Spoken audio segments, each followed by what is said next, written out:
Patriots have won the toss, and they have elected to receive. Oh, I'm ready. Very excited. The fans were sitting in their seats about 30 minutes before kickoff, waving those towels, and it's just a great atmosphere for a football game. Chris Brown will kick it away. Patrick pass is deep for the Patriots, along with J.R. Redmond. And the AFC Championship game is underway.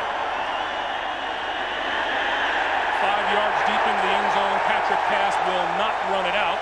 And New England will have the ball first down at their own 20-yard line as you look. Those butterflies early today. The Patriots are going to come out, throwing the football, get rid of it. That's what he said the key is for him. Don't take the sacks and look for the football to go down the field early and often. The Patriots begin with an I formation behind Brady. Movement up front. Penalty markers fly. This play doesn't count, although Brady completes the pass over the middle. Well, right away, what happened?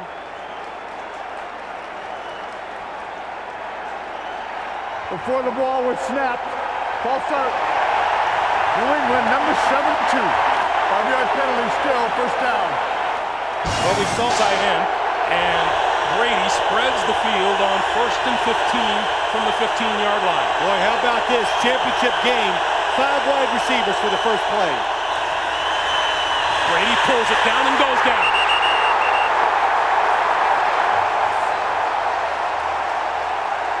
Aaron Smith, number 91, led the charge.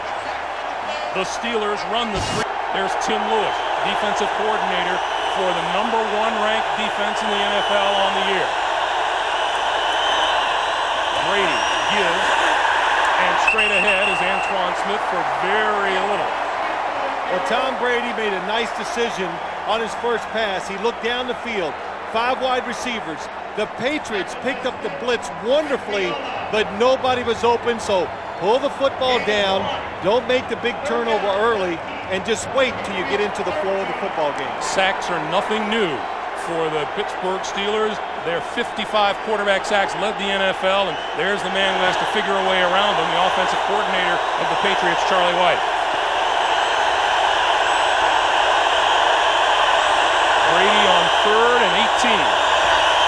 Quick pass to the side, and the screen is complete, and Troy Brown out across the 25 to about the 27-yard line. He'll still be about 3 yards shy of a first down. Mike Jones made the stop, and onto the field will come the punting unit. Well, that's a big play, Greg. It gives them better field position. It makes you feel better about your offense, and also now they know what they're dealing with out here in the crowd noise. The crowd noise was the biggest factor against the Patriots offense that time. Troy Edwards standing back at his own 30 for the Steelers for the kick from Ken Walter.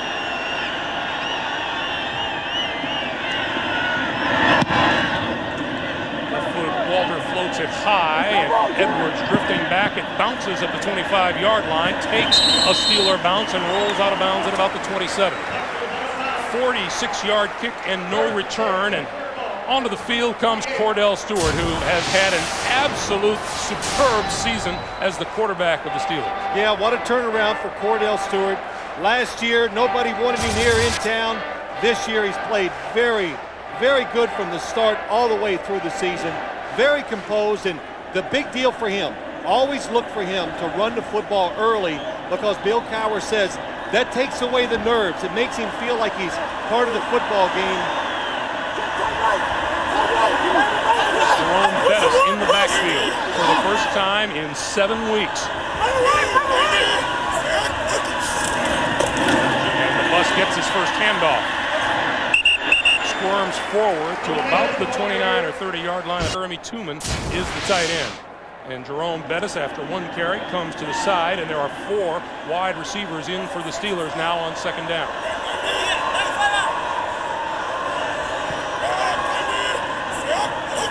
From the shotgun, Stewart throws, and that's incomplete, intended for Plexico Burris, trying to hit him on the back shoulder, and it'll be Fan who runs the Patriot defense. This is what the Patriots want, 3rd and long, so they can give Cordell Stewart a lot of different looks, and here comes the blitz.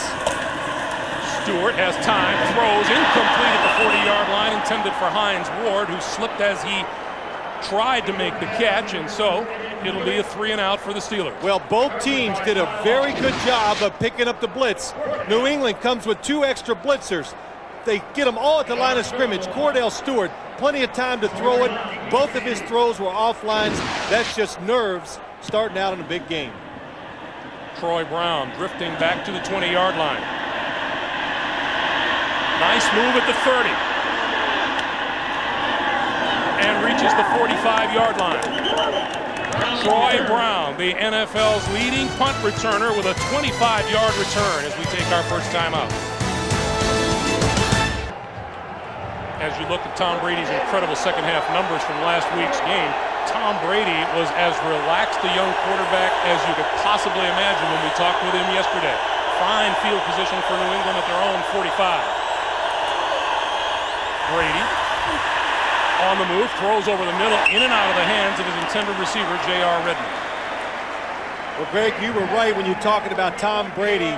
I looked at him yesterday when we were talking to him. I said, you know, Tom, you guys cannot run the football against the Steelers defense. And what did he do? He looked at me, gave me a little smile, and he goes, I guess that just means we're going to have to throw it. He's excited about it, but what we've seen here early, physically, they're picking up the blitz, they're getting in the right positions, but they are not keeping the pass rushers out long enough for Tom Brady. On 2nd and 10, Antoine Smith straight ahead for a couple, pulls his way to about the 48-yard line. You know, as we talked to Tom Brady about that comeback that was made in the second half in the snowstorm last week, he said when we were trailing by 10 with 9 minutes to play, everything that is supposed to kick in at that time of the game kicked in perfectly. Yeah, it did. They had to have about 10 different things go right for him, and all 10 went their way. That's why they won the game in overtime. But again, the Steeler defense, you watch it on film, you think you can do certain things against it, then you line up against them, and you go, oh man, they're a lot better in person than it looked on film. 3rd and 7. And a whistle and a flag, and this play will not count, although Brady will unload it anyway.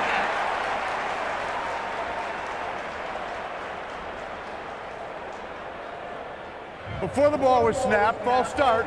New England, number 63. 5-yard penalty, and it's still 3rd down. That time it was right guard Joe Andruzzi, and we've seen a couple of signs of a few jitters and tightness already today. Well, there's got to be. First off, especially from New England. Crowd noise is huge because they can't hear the quarterback. But you're playing a defense that's fast. You know it's good athletically, and they move around a lot. So everything is working against the New England offensive line here in the start of the game. Brady and the Patriots facing a 3rd and 12 and need the Pittsburgh 45 for a first down.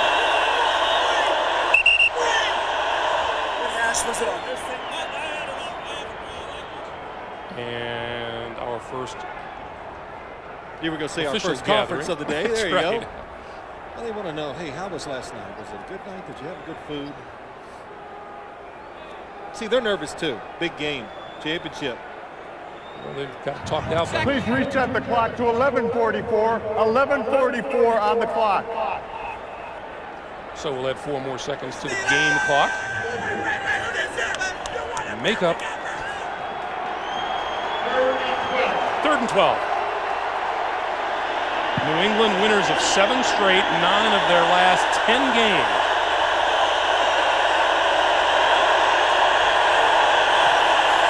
J.R. Redmond is the lone back alongside Brady. No blitz this time. The pass over the middle is complete. Redmond spinning at midfield and goes down and is a good 5 yards shy of first down yardage.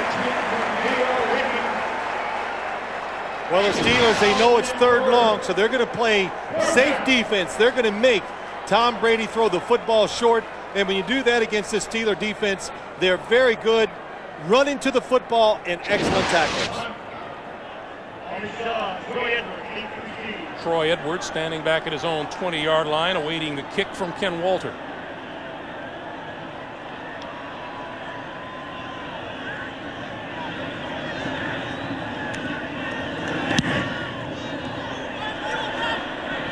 Bouncing inside the 15 and grabbed at the 12-yard line and going down at the hands of Gerard Cherry.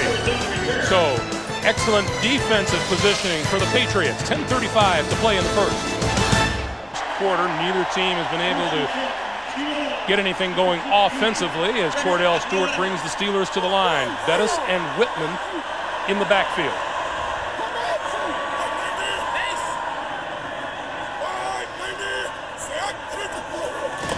And a pitch for Bettis, and Bettis wrapped up inside the 10-yard line. Willie McGinnis was first to him, and let's check in with Bonnie Bernstein. Bonnie. Well, Greg, Jerome Bettis says that botched painkiller injection was almost a blessing in disguise this week. His running, his cutting, his burst, much better than last week. But one thing he did, he went back and looked at all 225 of his runs this year. He said, I looked at my footwork, I looked at the way I ran. I just kind of wanted to relive all those moments to try to ward off some of that dreaded rust.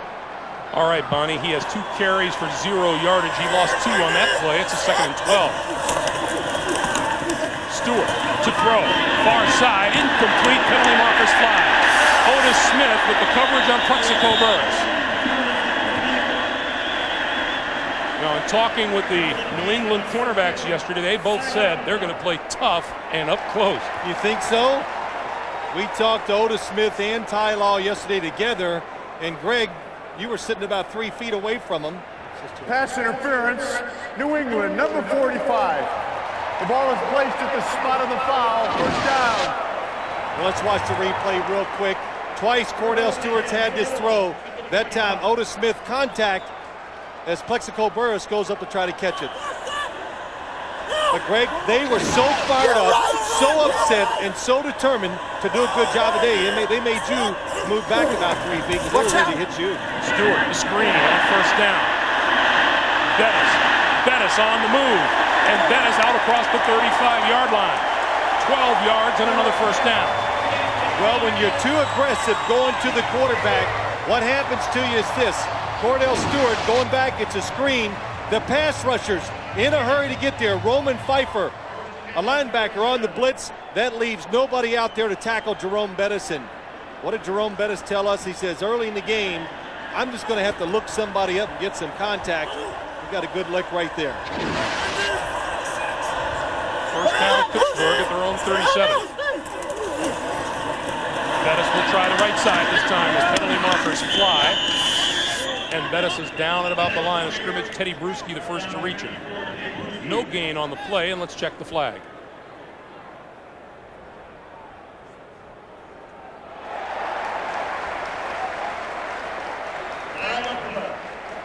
I think the umpire threw the flag, Greg. Usually this is a very unusual call.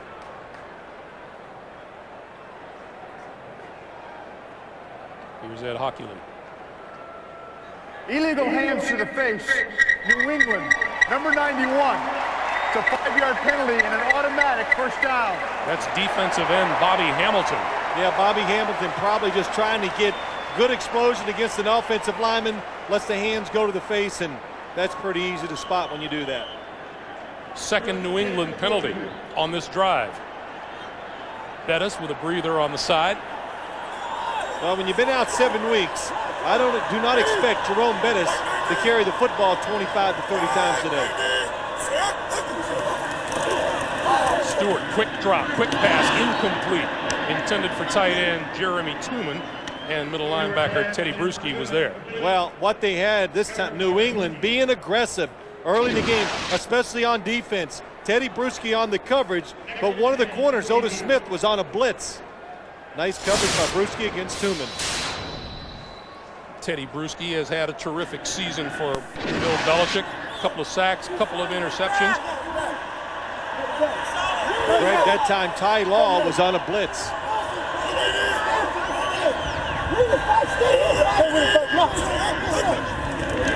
Stewart lost the football. The pile up at the 39-yard line. Third down. And it appears that the Steelers recover.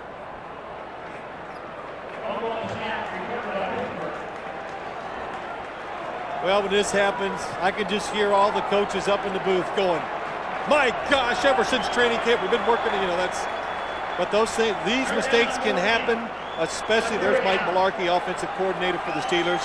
You're nervous. You're trying to identify defense. You got to play on where you got to really take a chance to block somebody from the center position. Makes a bad snap. 3rd and 13 now for Stewart, who operates out of the shotgun, and here comes the blitz. Gets it away, passes incomplete through the hands of Chris Fuamatu Ma'afala. Well, the New England defense, I said it, what they want to do, and they're doing it too, Greg. They are showing everything. It's 3rd and long, no safe defense here. Look at the linebackers, 1 from that side, 2, 6 people coming. Pretty good pickup, and look at the hit. Roman Pfeiffer gets a nice lick on Cordell Stewart.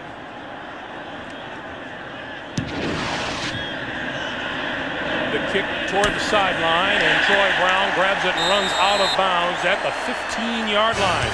Nice kick by Josh Miller of the Steelers, 46 yards. Is done on his first 2 possessions. J.R. Redmond in the backfield, and Brady to throw on first down once again. Waits, and then throws it away. His intended receiver, David Patton, to the near side. And on offense, they are not hesitating once they grab the football, are they? No, they're not, Greg. You know, the one thing, though, remember what Bill Belichick said. We know we can figure out the blitzes. We can get people in position to block them. But they're worried about what's going physically as they go to the hurry-up offense, because you cannot duplicate the skill and the speed of the Steelers' defensive players in practice. Going with the no huddle, and Brady throws over the middle and complete across the 25 and out to the 30 is Troy Brown. And that's where there's a late penalty marker flying in from deep in the secondary. Sorry, Greg. So that's where they want to throw the football to Troy Brown, and I'll show you why here in 1 second.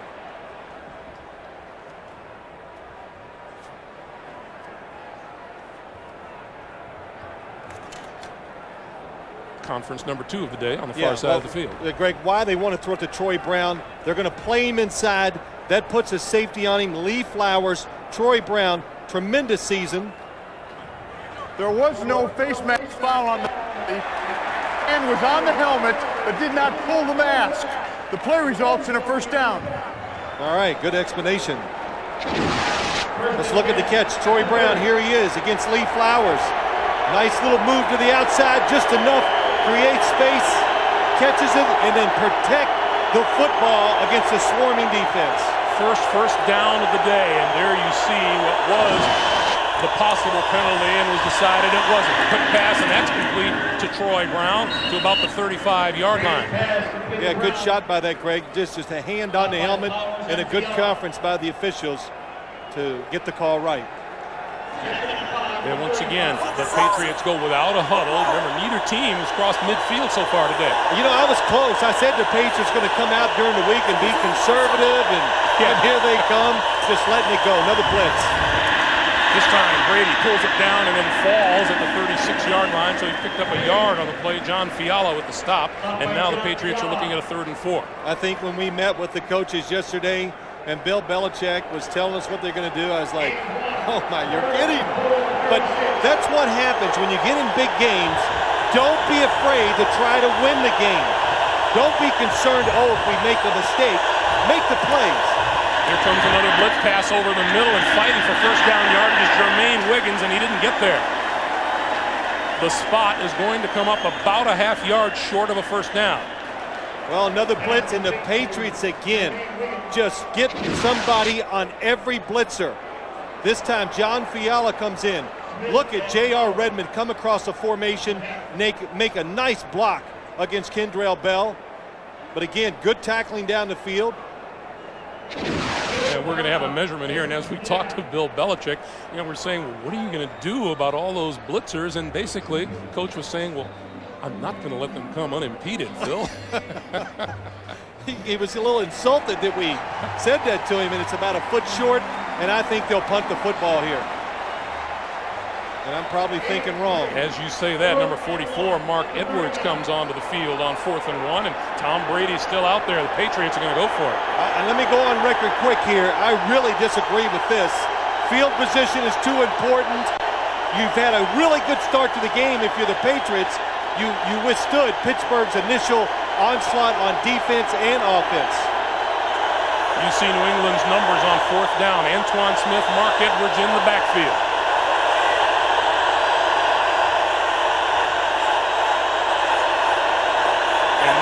Brady calls timeout. Well, that makes sense. Hoping to pull the defense offside. It didn't happen. Running out of time. The punting unit will be on the field when we come back. There, rather than taking the 5-yard penalty? Yeah, it is, Greg. You play field position to the max in the first half. You waste the timeouts in the first half. You save them in the second. Troy Edwards is deep. What a kick. What a kick by Ken Walter. And this one will bounce at the 5 and take a sidewards bounce and is down just inside the 10-yard line. 52-yard punt by Ken Walter. But did we ask you to check your local listings? Let me rephrase that. You use your timeouts freely in the first half. You can serve them in the second half because you need them in case you're trying to win the game late. You waste them in extreme circumstances. Yeah, waste is not a good word when you're talking about this game. Well, Pittsburgh has had the worst of the field position battle so far. Bettis and Whitman in the backfield now as Cordell Stewart operates from his own 9-yard line. The pitch for Bettis, trying to turn the corner. Doesn't get there. Ted Johnson led the charge, and he's dropped back at his own 6-yard line, a loss of 3. Greg, there is no doubt Jerome Bettis is not as fast and as powerful as we've seen him in the past. This time, trying to decide where to go. Well, maybe he's just not as quick and powerful because there are no holes to run in yet so far. You know, we talked with Jerome on Friday, and he was adamant as he comes to the sideline, adamant about saying he wasn't going to be missing anything. Yeah, you know what? Again, just like the Patriots offense getting ready for Pittsburgh's defense, practice speed and game speed, no matter how hard you try, they're different. Amos Zeraway is onto the field now on 2nd and 13. Stewart fakes the pass, almost gets wrapped up in his own end zone and makes it out to about the 2 or 3-yard line. A loss of 4 on the play, and it's 3rd and 17. And so far, the only pass that Cordell Stewart has completed was a 5-yard screen pass to Bettis. Well, this is the fake screen left. Sweep right with the quarterback, but the problem was it was against the blitz, and Bobby Hamilton, number 91, had him in the end zone. Cordell Stewart, Greg, you said it. He's big, he's strong, hard to bring down sometimes just one-on-one. Oh, how many times did we hear the Patriots say yesterday, he's more than a quarterback, he's another running back in the game. Well, you said while watching him warm up, he's 20 pounds from a linebacker. But he has very strong legs, helped him get out of trouble. Out of his own end zone, pass this side to a wide-open Zeraway to the 10, to the 11. And that'll be well short of a first down. Mike Vrabel made the stop after a 9-yard pickup, and the Steelers forced a kick. Well, patience. I tell you, the one thing I like, both teams on offense showing some patience, not gambling. To the other side, there's good defenses when you get to the championship game. And the Patriots, Greg, are doing everything defensively, making it difficult for the Steelers offense. Outside of that near heart attack that you had on 4th and 1, everything's been pretty steady. Josh Miller's line drive kick, and that one takes a Steeler bounce, and what a punt. That one all the way down and inside the 25-yard line. Good for a 64-yard kick, but there's a penalty marker down. Troy Brown should have caught the football and stepped out of bounds. Instead, he lets it go, hits in, and rolls another 15 to 20 yards.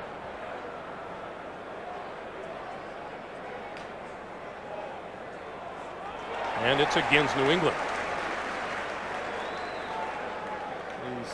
There we go. Nope, it's against Pittsburgh.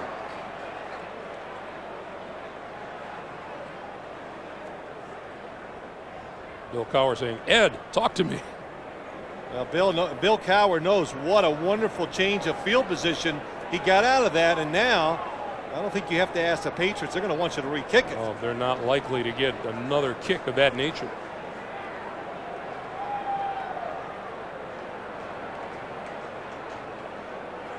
Pittsburgh, number 81, went out of bounds without being pushed out of bounds, which is a 5-yard penalty.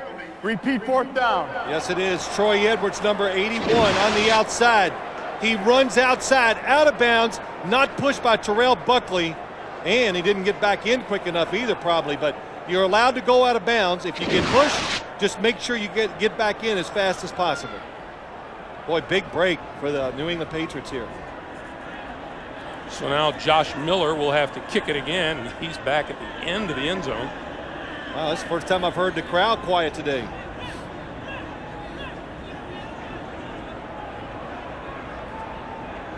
Boy, what a change. I'm thinking, what a change of scenery for these New England Patriots from last Saturday night in Foxborough, but we've experienced the same change. It is incredible. Now, the other thing, too, as we got ready for this game today, the Steelers very concerned about the punt returns by the New England Patriots, and the Patriots think they have a decided advantage in special teams, especially with their punt return team. See how Miller does with this one. Down the middle. Troy Brown from the 45 to the 40 to the 30. Brown to the 15 to the 5. Touchdown!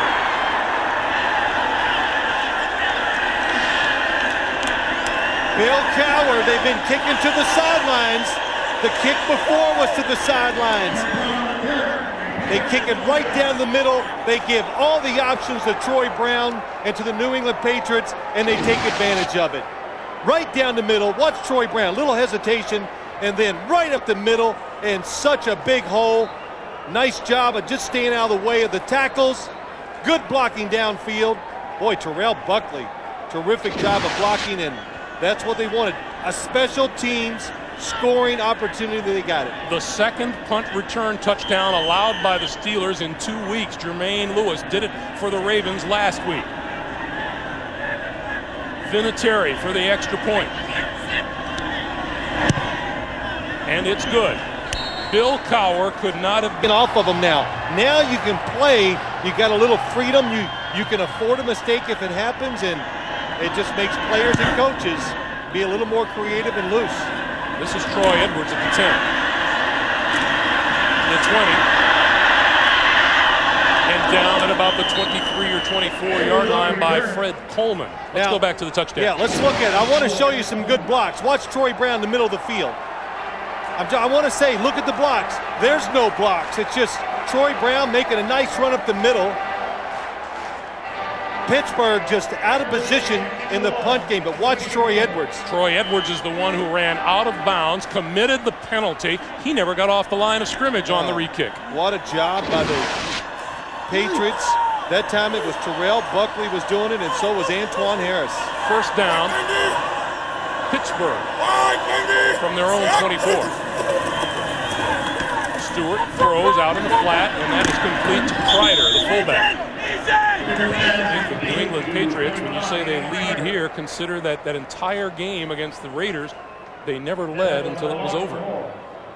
Well, you know, you look at this game today, Greg, we've talked about the New England defense, some of the things they want to try to do, but this Pittsburgh offense, they were really counting on one fact, the fact that their offensive line can overpower New England's defensive line, and they could run the football, and when you do that, everything opens up for the Steelers offense. Stewart, under pressure, gets away, right up the middle, to the 40, 45, midfield, and one man to beat.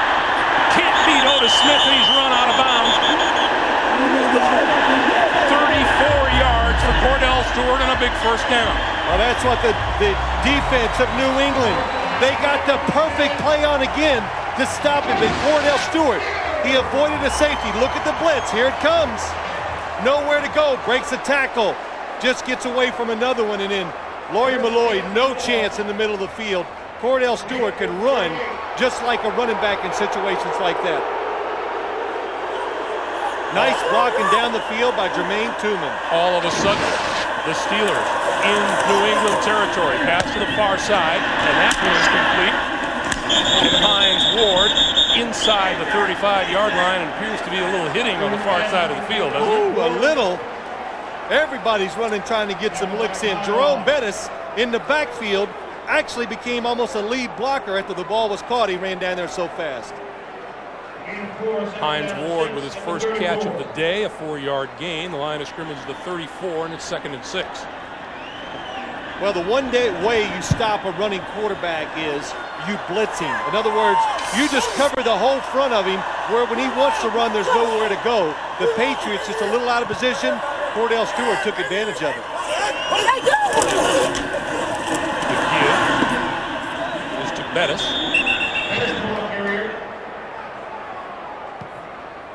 You know, we've heard so much about this confrontation with Ty Law, and we asked Ty Law about about his alleged comments, and he said, you know, nothing could be further from the truth. It was a fabrication by some writer. He said, they're very much like we are. They like to hit people in the mouth. We like to hit people in the mouth. And he said it came out that I said, we're going to go up there and hit him in the mouth. Yeah, he was, besides feeling like they're getting no chance to win the game, he was pretty upset over those comments that were printed, and he let us know that yesterday when we talked to him. Another blitz. From shotgun on 3rd and 5. The pass is complete inside the 30, inside the 25 to Bobby Shaw, and a first down for the Steelers. Well, we showed you on the other side, Troy Brown going against the safety and Lee Flowers. This time you got Bobby Shaw, wide receiver, going against Tabucky Jones, who is a safety. He faked inside when he broke outside. Look how wide open he is. And again, the Steelers' offensive line and the running backs doing a good job of picking up the blitzers.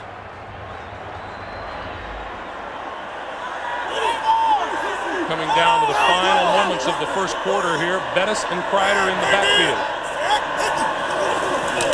And the fake, the pass out to the side, that's complete to the tight end, Cushing. And Cushing inside the 15-yard line and very close to another first down. Mike Vrabel with the stop.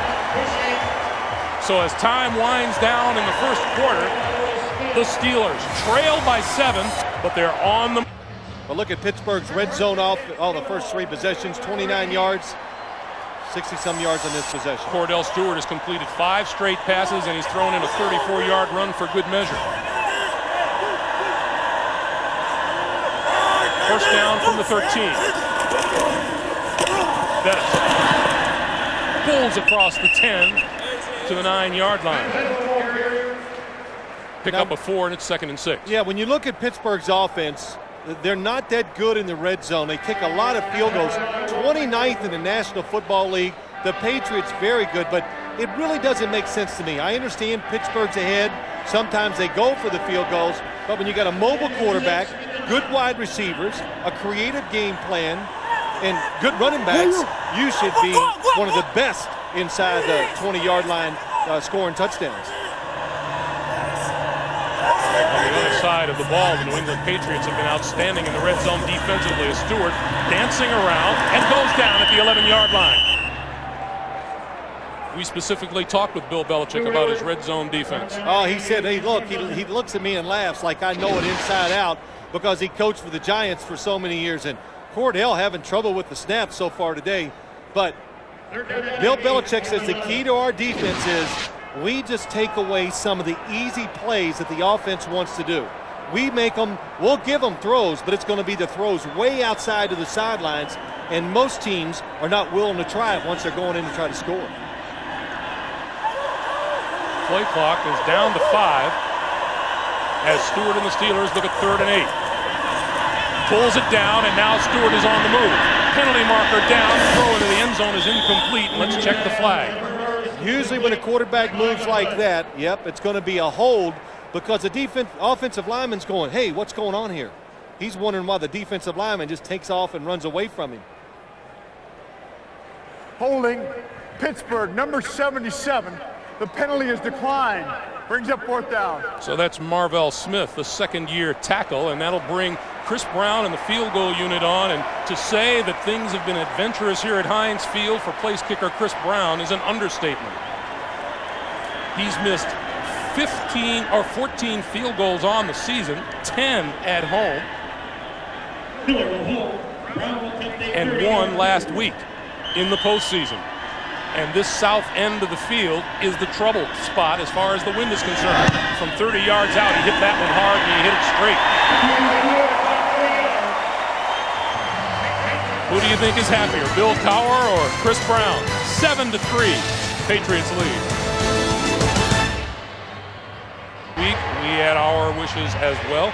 You know, Chris Brown, that field goal was all the more miraculous because as he was warming up, Jerry Glanville was all over him out on the field. Oh, it was. I thought Chris Brown should have just lined up and kicked one at him because he was watching every kick, analyzing it, and just, he kicked it very well during warm-ups. From the 13-yard line, this is Patrick Pass to the 30, and over the 30 to about the 33-yard line, and brought down by Lindsey Jackson, and we check in with Armin. Greg, it's really no surprise what Troy Brown has done today, or set a team record with 101 receptions this year, because when you talk to him, the words like persistency, consistency, and hard work come up time and time again. It really dates back to his days as a teenager in South Carolina, where he used to haul watermelons, pick them up 10 to 12 hours a day, not only strengthened his work ethic, but really developed his strength of his hands. Back to you. All right, Armin, yeah, that'll explain those arms of his. The 33-yard line, the line of scrimmage. The give is to Antoine Smith, and Antoine Smith to about the 35, the 36-yard line. It'll be 2nd and 7. You know, Armin talking about Troy Brown. Greg, we talked to him last week, and, you know, it's always nice to see guys like him come in the league, have no chance, just trying to survive, and then like 5 years later, all of a sudden, they're a starting wide receiver, and not only do they start, they're extremely productive, and this year just bears that out, over 100% receptions. Coming this way now, and across the 35 to the 40 is Antoine Smith. You know, Troy Brown hasn't had a touchdown catch in 6+ consecutive games, but he's had 3 punt returns for touchdowns. On the screen there, boy, he has an ability to weave his way through traffic, which serves him well on those punt returns, just like this one. Well, you know you've arrived as a wide receiver when the offense finds ways and design plays just for you, and the Patriots do that for Troy Brown.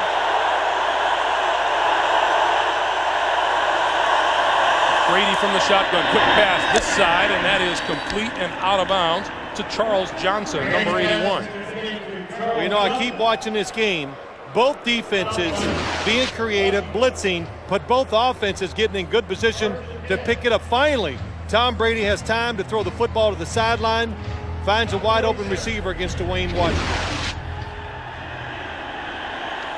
Charles Johnson with his first reception since the 25th of November. Charles Johnson, a former first-round draft pick by the Pittsburgh Steelers. Brady play fakes on first down, steps up and goes deep and has his man wide open and overthrew him. David Patton had beaten his man and just couldn't catch up. Well, Tom Brady probably had to be a little careful because he's getting ready to get smashed by Jason Gilden, so he throws it in a safe spot, and David Patton, one of the fastest wide receivers you'll see. Well, it was a late hit, really, and it was low. Nice move, but he needed to stick the football in there on a line, but just didn't make the right decision on where to throw it. 2nd and 10. Brady looks back this way and completes it to Redmond. Redmond looking for running room and runs out of room. He's down back to the 41-yard line. Kendrell Bell, the NFL Defensive Rookie of the Year, heads him for a 6-yard loss. Well, Tom Brady limping just a little bit from that hit because you could see his ankle turn on the play before. But the one thing, Greg, last week we saw, I think, at least 10 screen plays by the New England Patriots. That might be all of them we're going to see today. The Patriots knew Pittsburgh was too good on defense, too fast, and they knew they'd be working on them all week too, so not going to try too many of them. Steeler fans on their feet on 3rd and 16. Brady steps up over the middle, complete inside the 40-yard line to Troy Brown, and that's enough for a first down, and the Steelers are saying incomplete. What a throw by Tom Brady, and terrific protection allows him to get the time to throw the ball down the middle to Troy Brown. Jason Gilden on Troy Brown, not a good matchup. And now here comes the red marker. It means Bill Cowher wants to challenge this call. Well, we could not see from that angle. Pittsburgh is challenging the ruling on the field that it was a completed pass. So we go into replay mode for the first time today. Pretty big replay, too. We didn't have any good thing because we didn't have any big ones last week, did we? No, we didn't. No such thing as a little one you get in the playoffs. Troy Brown has possession, turns, hand is under the football. It comes out, but it's after he hits the ground. Let's look at it again. This is not going to be a good angle because we lose sight of the football. Let's try this one. Check where Troy Brown's hands are when he goes down to the ground. I got to get down here because of sunlight. Hand is underneath the football. Is that how you see it, Greg? I'm going to say that's a catch. And it's going to be a very unpopular decision here in Pittsburgh. Now, you know, they did kind of change this rule a little bit a couple years ago. If you remember when the Tampa Bay Buccaneers were playing the St. Louis Rams in a championship game, it used to be the ball, even if you had control, it couldn't hit the ground first. But that's not the case in this play.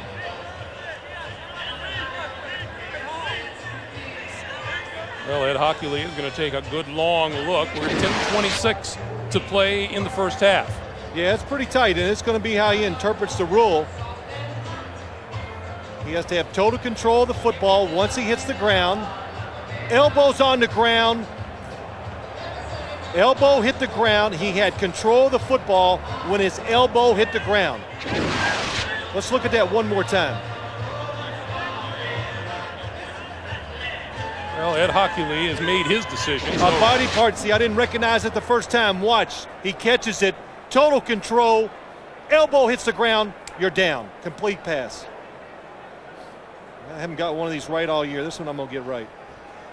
Everybody's laughing at me. After reviewing the play, the receiver never had complete control of the ball. The ball hit the ground. Therefore, the pass was incomplete.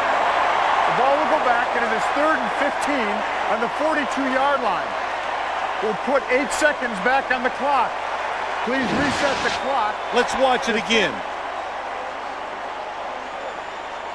Does he have control of it?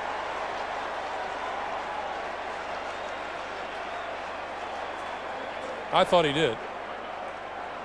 Well, you got to be on the ground to have control. But, yeah.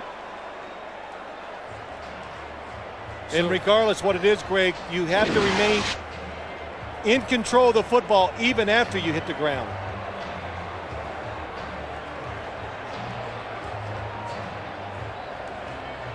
Well, how unusual for us to be in the middle of a questionable replay call. Well, that's a tough call. Yeah. Now Ed Hockley is going to explain it to Bill Belichick. Meanwhile, that wipes out what would have been a 19-yard gain and a New England first down. So the key there, even though it looked like he had control, even after he hit the ground, he has to keep it in his control at all times. And you know, the Patriots, despite leading this game 7-3, have yet to cross over into Steeler territory on offense today.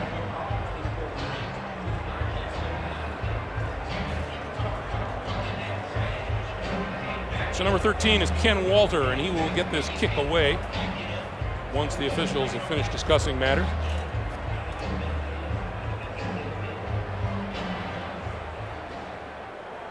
Well, Ed Hockley is going to go back.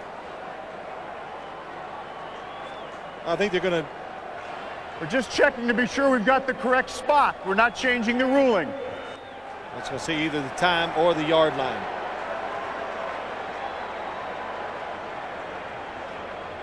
Well, as they take a look at that, you'd have to say that the New England Patriots have to be happy with the way this game has gone so far. Oh, they got to be ecstatic. They were just hoping to hang in there. I think even on offense, Greg, they're starting to find protecting a little better and what they can do throwing the football down the field.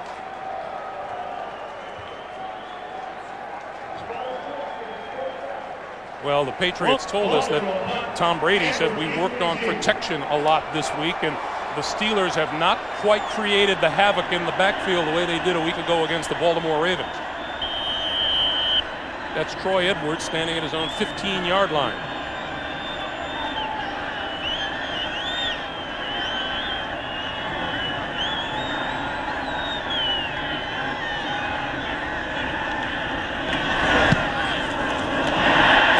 Side of his foot and out of bounds, and this is going to be the worst punt of the day for Ken Walter. 10:27 to play. Great field position when we come back to Pittsburgh. It was 52 yards. This last one just 18 yards and gives Pittsburgh possession at their own 40-yard line. Jerome Bettis, Dan Kreider in the backfield behind Cordell Stewart. Gonna go long. Stewart going deep down this side for Hines Ward. Oh, what a catch. Did he come down inbounds? The official says no. Cordell was faking like he was going to go out and they were going to snap it to the running back. He walked back underneath the center because they run that play a lot. Trying to catch New England off guard, throws it down the field. Well, one official said no, and hits the ground, the ball comes loose. After reviewing the play, as the receiver hit the ground, the ball was moving in his hands on his chest. He never got possession of the ball again until after his body had touched the ground out of bounds. Therefore, it's an incomplete pass. It brings up second down. You know what? I was even afraid to give my opinion. But Ed Hockley, let me just say this. Terrific job of explaining to the fans and everybody at home exactly what's going on and exactly what he saw in the replay and is basing his decision on. That time you could see as he was going down two that he re-gripped with his right hand, hit the ground, the football came out. It's funny, we talked about this last night too. So it's 2nd and 10 from the 40-yard line.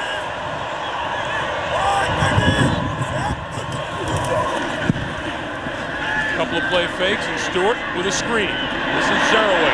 Zeraway, 45, 48-yard line. A pickup of 8, and it'll be 3rd and on the Nextel halftime report.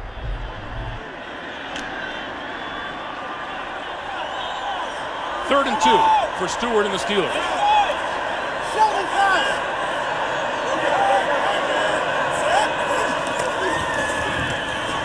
This side, and looking for running room and not finding it is Hines Ward. Well, Hines Ward, a player, you want to find ways to get the football to him, but New England, they know all these tricks because they run a lot of these same plays. Troy Edwards in motion, trying to get the block on the outside. Hines Ward, look at Ty Law, good position, breaks down, nowhere to go. I believe just before the snap of the ball, you heard someone yell shovel pass. Yes. So Troy Brown back just inside his own 10-yard line for the kick. Near side of the field and out of bounds. I think Bill Cowher might have made it a point. Josh Miller, please don't kick it to Troy Brown.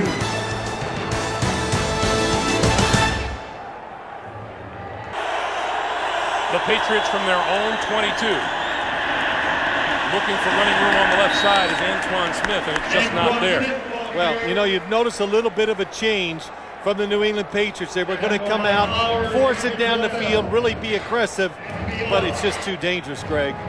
It's just too much, too volatile, too many things can go wrong, and they've settled down trying to find some ways to run the football a little so when they throw the football, maybe Tom Brady can get a little extra time to throw it.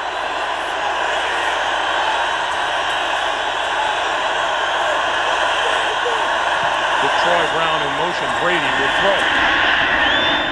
That's complete. And this is Brown. And Brown across the 40 and out to the 42 or 43-yard line.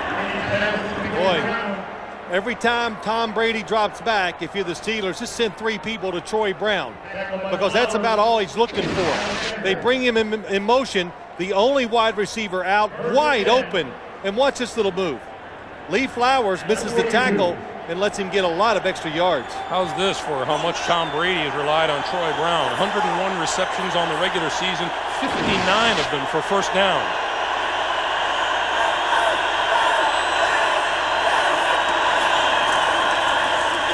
Brady with all kinds of time throws to the near side. Mark Edwards pulls that one in at the 49-yard line.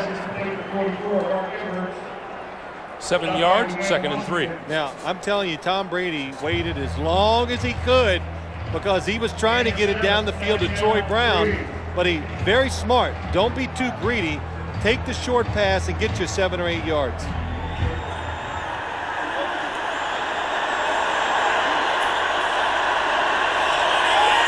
Six rushes, 14 passes. Here's Antoine Smith trying the right side. Across midfield, still on his feet and down to the 47 of the Steelers. Brent Alexander tripped him up, and Antoine Smith battling a sore right leg with a pretty good carry. Well, you know, when you're making terrific runs and you're getting 3 and 4 yards, you know it's rough out there. Jason Gilden, nice job. Doesn't let him get outside, uses his right shoulder to take on the block, and Antoine Smith breaking the tackles and doing a good job just to pick up the first down. New England offense in Pittsburgh territory for the first time today. Brady to throw. Out in the flat, Edwards. Edwards cuts it back and comes up short of the 40-yard line. As we come up on 6.5 minutes to play in the first half. Tom Brady and Lawyer Malloy were the two team representatives who came into Pittsburgh early for the press conferences on Friday, and they stayed rather than travel back to New England. Tom Brady telling us, one reporter said, well, gee, you're going to miss the Saturday morning walkthrough. That won't exactly cost you a football game. Straight ahead is Mark Edwards. And Edwards looks to be about a yard to a half yard short of the first down. You know, a lot of times when you watch a football game and running backs have to struggle so much and break tackles and all that stuff just to get a couple yards, it makes me think there's gonna be some fumbles because you're fighting so hard to get those extra yards. You get hit too. The more you fight, the more guys get there to hit on you, and that's what causes the fumble. Let's see what New England's offense does here on 3rd and short. 2 tight ends on the field. Brady going to keep it. And he appears to have enough for the first down. That might be the best play you can do. I was going to say, boy, handing the football off to a running back in 3rd and short against the Steelers, I don't know if they can get back to the line of scrimmage quick enough. So quick count, catch them off guard, let the quarterback pick up the yard. Now the Patriots really feel like once they get down to this part of the field that they can score with a big play, because the Steelers, when you get on their side of the field, do not blitz as much as they do when they have you backed up. Brady eludes the tackler. No, he goes down at the 47. Jason Gilden kept after him and got him. Hey, look, you don't get to the AFC Championship game and having the #1 ranked defense in the National Football League by being overzealous, over-pursuing running plays, and Jason Gilden almost fooled because he's such a good athlete, still gets a sack on Tom Brady. On his way to his 2nd straight Pro Bowl, Gilden registered 12 sacks during the regular season, added another against Baltimore last week. Hard to trick this defense and get it out of position. Quick pass out here to Troy Brown. Brown to the 40. Dragged down at about the 41-yard line. Lee Flowers made the stop. 4:15 to play in the first half. Now, you know, Greg, go back to that play before. It just took so long. You know, that would have been a tremendous play against about 27 or 28 other defenses in this league. But Pittsburgh, again, they're taught so well by Tim Lewis. They're so disciplined. They do not get out of position for the trick plays. Brady needs to reach the 26-yard line for a first down. Pass the other way, knocked down and almost intercepted by Jason Gilden. Last week, twice against the Baltimore Ravens, Pittsburgh linebackers were blocked to the ground, got up and hit the quarterback and caused interceptions. And Jason Gilden, they try to knock him to the ground. He doesn't go, gets up, and really should have had the interception. So Ken Walter set to kick it away, and Bobby Shaw is standing at his own 10-yard line. You got to knock these defenders down twice to get a good play. Sky high. Fair catch called for. Let it bounce at the 1-yard line, and it goes into the end zone. So the line of scrimmage will be the 20-yard line. 40-yard punt, no return. Jason Gilden with a couple of huge defensive plays.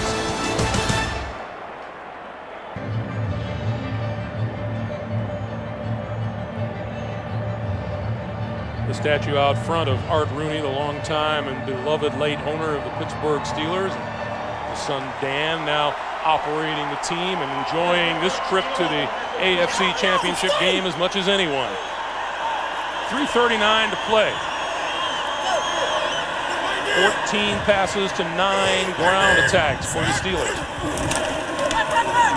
Zeraway wrapped up by Richard Seymour, the rookie, first-round pick out of Georgia, loss of 1 on the play. Richard Seymour, the Patriots, the first-round draft pick, like you said, Greg, they've referred to him as like a puppy right now because he's going to grow into one big mean dog as he really learns how to play. Look at the size, and for being that big, playing inside, able to move around, quite a factor when it comes to rushing the passer in certain situations.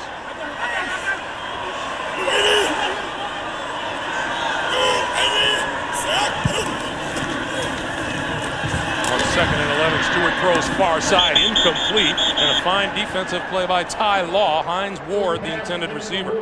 Pittsburgh wide receivers today, just 2 catches for 13 yards, and not one of those receptions has been made by Plexico Burress. Yeah, Cordell doesn't like anything down the field. He almost wants to move and get out of there under pressure. Ty Law, nice play by him, but really the perfect throw by Cordell Stewart. And isn't it amazing when you can't run the football, how it looks so disjointed for your football team? And the Steelers not able to run it now just hurts play action, quarterback draws, and all the other plays they use off of it. Here comes the blitz. Stewart on the run, brought down across the 15 to the 17-yard line. Willie McGinnis, number 55, tracked him down. And onto the field comes the punting unit. Another fine defensive stand by the New England Patriots. And if I was the Pittsburgh Steelers, I would keep most of my people in because you know now it's just the rhythm. The New England Patriots are going to blitz you on every 3rd down. We have a timeout on the field. 2:49 to play. We'll be back to Pittsburgh right after this. Out of this kick. Pittsburgh goes through its 4th 3rd and out of the day. Troy Brown is deep. Josh Miller get away from Brown and gets some distance on it and gets it inside the 30-yard line. Oh, Bill Cowher will love that one from his punter. 53-yard kick and no return. And see why CBS Monday. Sure they are. What are they saying? Those 2 idiots that couldn't get their lines down? That might be what they're saying. I know one thing. I would never want to be an actor and do a sitcom because that is some work they do. Yeah, they do. They work hard. They put a lot of hours in, and benefits seem to be good, though. Oh, yeah, they're not doing it for free. I know that. 2:42 on the clock. The Patriots with the ball at their own 30-yard line and 1 timeout remaining. They'll also get a stop at the clock at the 2-minute warning.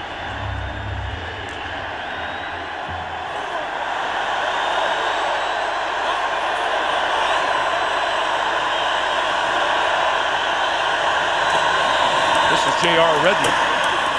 And Redmond across the 35 moves the pile to the 36-yard line. Mike Jones, number 51. And both he and John Fiala have filled in on the Steeler defense for Earl Holmes very well so far today. Yeah, they have. They're both athletic. The Steelers, they just have a lot of good linebackers. Pass this side to Troy Brown, and if the whistle blows, this play doesn't count.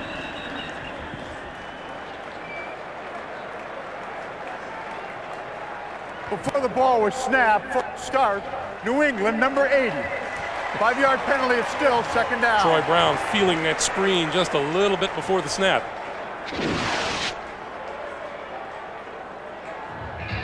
Yeah, he moved just before the snap. I don't blame him. As fast as this defense runs to the football, I'd want to get it in my hands as quick as possible, too. 2nd and 9.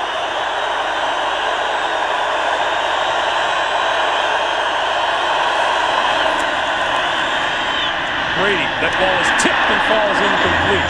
Jason Gilden got his hand on the football. And at 1:59, we take our 2-minute warning with New England with the ball. And a 7-3 lead.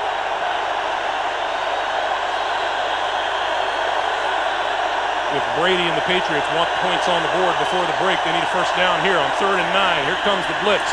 Picked up well. The pass wide open in the middle of the field is Troy Brown. Inside the 45 to the 40-yard line and a 1st down. Well, the Patriots guessed right. They left everybody in to protect. You can see Tom Brady on the ground. Walk it off. And here's where you use your last timeout to let your quarterback get healthy. But look at the blitz pickup. Excellent. 2 times today he's been hit low. That was number 41, Lee Flowers. You know, you're not allowed to go low on a quarterback, but it looks like Lee Flowers did not have much choice. To get to the quarterback, he had to go low. You'll remember Brady came up limping earlier from a hit as he dropped back to pass. And Drew Bledsoe has come onto the field. Drew Bledsoe, who left the team in week 2 with a chest injury and replaced then by Brady. And now Bledsoe with a walk to the far side of the field. Well, you know, Greg, the fact that Tom Brady is still limping, and probably limping worse, is not a good sign. Watch the hit. And it's just so hard to guess, and I'm not even going to do that. Then both knees really buckle, gets twisted. But sometimes when you get hit like that, you can walk it off, and you can see they're going to be okay. But as he was going towards the bench, he actually started limping more. I think there is Patriots owner Bob Kraft. Boy, what a tough spot for Drew Bledsoe. It took Tom Brady, I thought, a long time to get in rhythm and feel the pressure of the defense and start performing well. Drew Bledsoe been on the bench, like you said, Greg, for so long.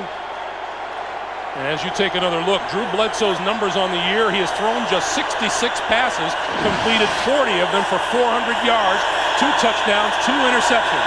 This is a first down. Bledsoe throws, complete at the 25-yard line to David Patton.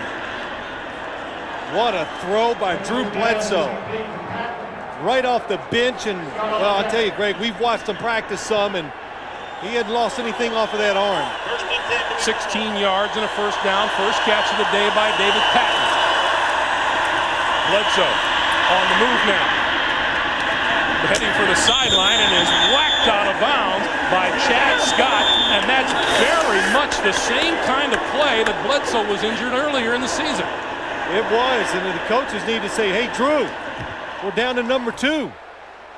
Tom Brady heads off the field, and let's go back and listen to this hit on the sideline.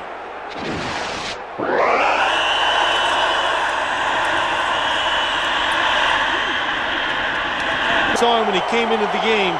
It wasn't like, oh, I'm in and I've been out all year. He came in, was slapping the players with great enthusiasm right away. He's in a good frame of mind, makes a good throw, and did a good job moving out of the pocket. 2nd and 6. Bledsoe throws this side. That's complete to Patton, and Patton is out of bounds at about the 11. Let's go down to Armin Katayan. Armin. Greg, the preliminary report on Tom Brady is it's a lower left leg injury. He's gone to the locker room for observation, status unknown at this point in time. Back to you. All right, Armin. I told you earlier, that time the Steelers, Greg, they've been pressuring. They pressure all the time on defense. They drop back.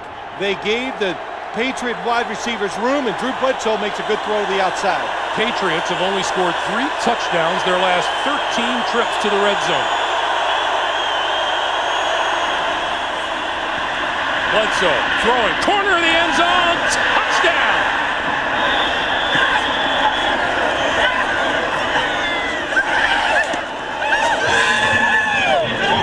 Celebrations in the Patriots executive box, celebrations around Drew Bledsoe on the field.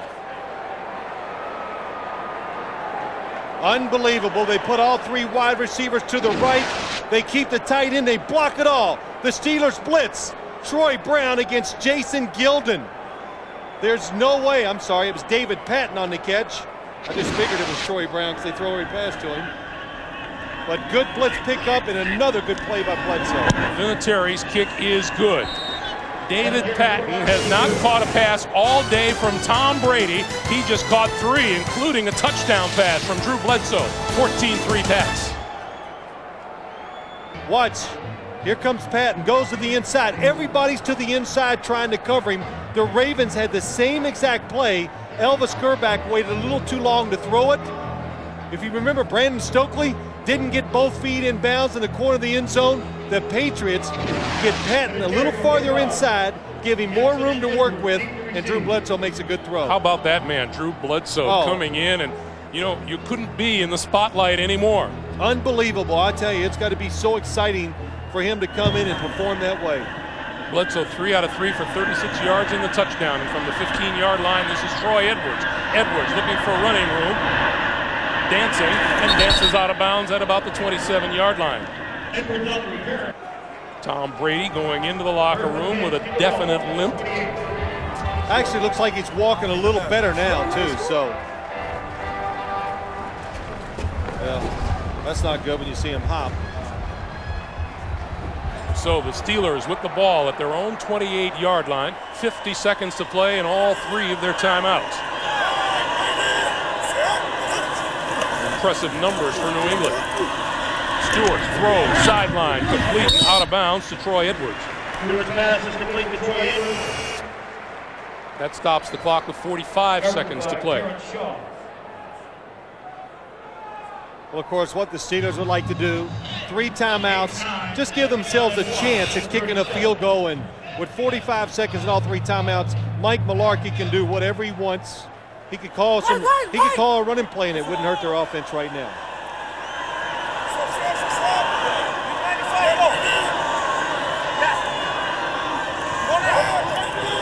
Behind Ward in motion, Stewart. Here comes the blitz. Picked up, pass over the middle, and that's across midfield and complete to Plexico Burris for 16 yards and a first down. Well, I was going to say, Greg, is New England going to play it safe? On defense, no is the answer. They came with another blitz, picked up wonderfully by the Pittsburgh Steelers. Timeout is called by the Steelers. That's their first, and it stops the clock with 38 seconds left as you look at Drew Bledsoe on the side. I think Drew Bledsoe took that hit on his very first throw. He hung in there, and when he did, made the good throw over the top, but he took one underneath. Well, this is going to be an interesting halftime session for Bill Cowher. I think it's not out of the realm of possibility to think that the Steelers are a little bit shocked here. They go through a 13-3 regular season, and as we said at the top of the day, dismantled the defending champions last week. 2 things it has to make you feel a little disconnected, Greg. They're used to getting to the quarterback with their blitzes, always. Look at the number of sacks they had this year. They're also used to coming out and dominating you physically from their offense against your defense. Today, can't run the football and not getting to the quarterback consistent.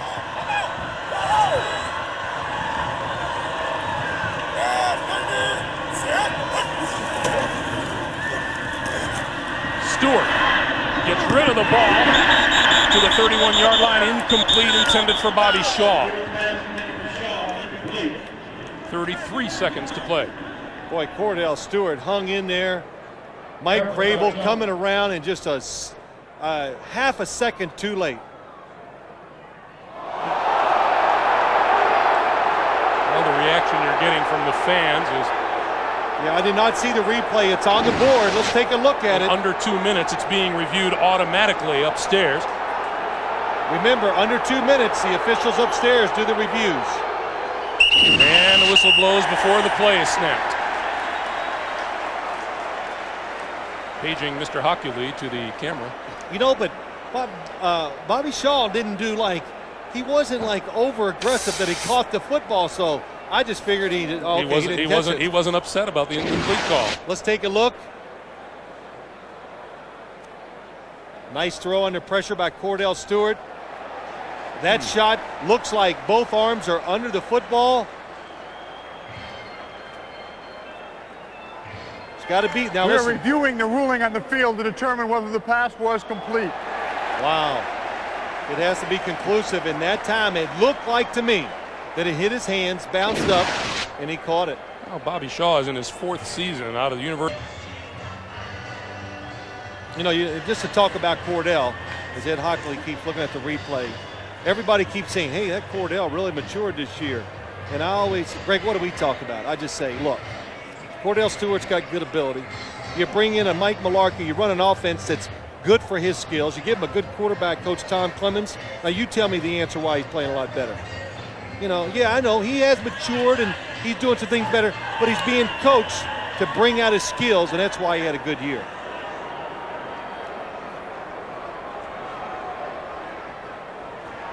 I reviewed the play. There's not sufficient evidence from the replays to determine whether the tip of the ball hit the ground. It did hit the receiver's finger, and then the ball rolled over, and I can't tell whether the tip hit the ground. Well, therefore, the ruling on the field stands. pass was incomplete. It's second down. Well, that's as honest a rendition of a review as you can ask for from Ed Hockley. You're right. That says it all. We did say that there has to be conclusive evidence, and apparently he feels like it's not there. So the pass is incomplete. 33 seconds on the clock, and it's 2nd and 10. See, Bobby Shaw should have complained more. You got the middle. Hey, you got the middle, Tom. Pittsburgh has 2 timeouts remaining. Little screen this side. Zeraway inside the 40 to the 35. Otis Smith made the stop. And timeout is called on the field and stops the clock with 23 seconds to play. Well, that little screen has done well for the Steelers today. Twice they've run it, twice they've picked up big yardage. And it looks like one of the weaknesses they have found in New England's defense is this. Let them think, hey, I'm a good pass rusher. I'm getting to the quarterback quick. Oh, no, it's a screen. Did you see at the bottom of the screen there the shot that Otis Smith gave Plexico Burress coming off the line? These New England cornerbacks have played tight, tough football here in the first half. You know, though, I will say this. Usually we talk to some players, they never give credit to the other side. But talking to Ty Law and Otis Smith, they both, I asked them, are these Steelers wide receivers as tough as we all make them out to be? And they go, yeah, you know, they're pretty good. They block down the field. They stay with their blocks and all. He says, I give them credit. They play hard and fight hard. Ty Law also says when you're playing the Steelers, you have to cover longer because of Cordell's ability to dance. Different look, 3 down linemen. First down pass, far side. It is incomplete and almost intercepted by Terrence Shaw, number 22. 18 seconds to play. If you're thinking field goal, this is what you would consider the trouble end of the field. The south end of the field is where Chris Brown and other kickers have had their adventures this season. There's no doubt the wind has died down. It really was blowing quite hard at the beginning of the game and while we were watching warm-ups, but it has settled down, and so wind should not be near the factor. 2nd and 10 from the 34. Comes another blitz from the Patriots. Stewart down the middle. Incomplete. Penalty marker flies to Bucky Jones, and Otis Smith were down there. And it's against the Steelers. Yeah, right away you could just see the body language.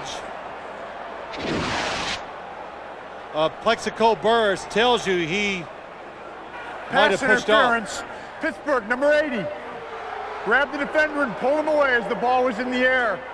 It's a 10-yard penalty. Repeat, second down. You know what that was, too? That is, Greg, you just can't stress this enough. Otis Smith never lost sight of the football, but kept exactly where he was supposed to be the whole play. He knew he had somebody in the inside helping him. He stayed outside of Plexico Burress. He didn't go for a fake, in good position, and probably would have had the interception if it wasn't for the interference. Oh, and what that has done is just push the Steelers out of any possible field goal chance at this stage. 12 seconds to play, 2nd and 20 in the line of scrimmage, the 44. We have one timeout. You can still throw it to the middle. Here comes the blitz. Stewart throwing, far side, incomplete. And 6 seconds now on the clock. Wow, what a turnaround. At least they looked like they were going to get a field goal chance. Now I think you have to throw it into the end zone.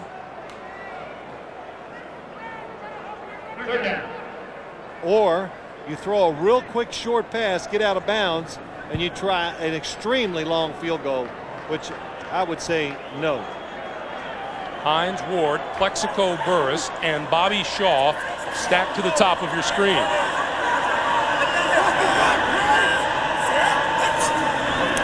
Patriot defenders all falling back, and Stewart launches it downfield. Intercepted at the 5. Terrell Buckley went up, grabbed the football, cut off any chance of the Steelers putting points on the board. And take a look at the scoreboard at halftime. The New England Patriots have come in here put 14 on the board, 1 on a special teams return. They lead it 14-3.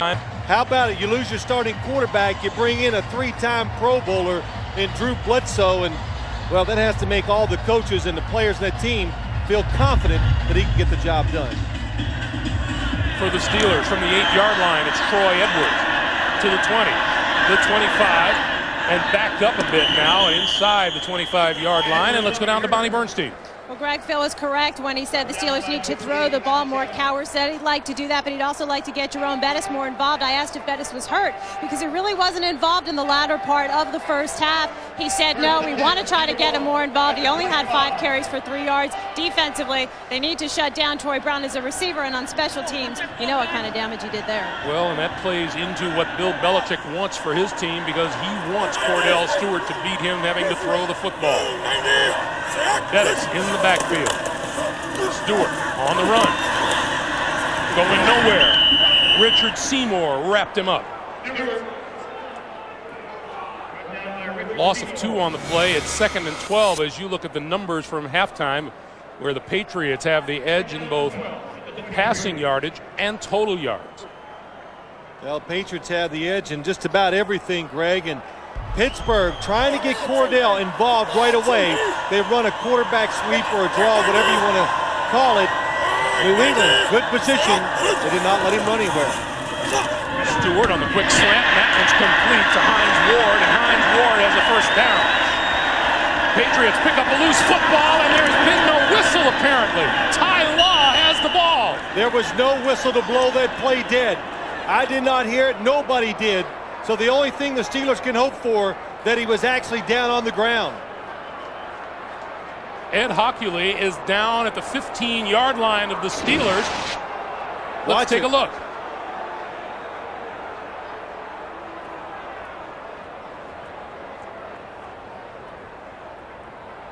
Well, that's going to be another close call for Ed Hockley. It was not ruled a fumble on the field. Nope. The ruling on the field is that the ball came loose before a knee touched the ground by contact. Therefore, it's New England's ball, first down. Well, what could happen, even if Bill Cowher challenges it, maybe we'll see some more replays, but there's got to be conclusive evidence, Greg. That would be the big one, because when you saw him rolling over, we lose sight of the football. Watch Hines Ward. Well, Bill Cowher just cast that red flag onto the field, so he will challenge it. And there is a little doubt as you could see the arms move before his knees hit the ground. See, when I say all these things, I look for approval in the booth. I saw a lot of people shaking their heads like, yes. Well, we've spent the season with you. Meanwhile, Bill Cowher has gone to the sidearm delivery now with the throwing of the red flag. Ruling on the field that the runner was not down by contact. And it had to be moving before that. Next time I go to Vegas, you stay home, okay? No, I still was right in that first call. After reviewing the play, the Pittsburgh player's helmet hit the ground before the ball came loose.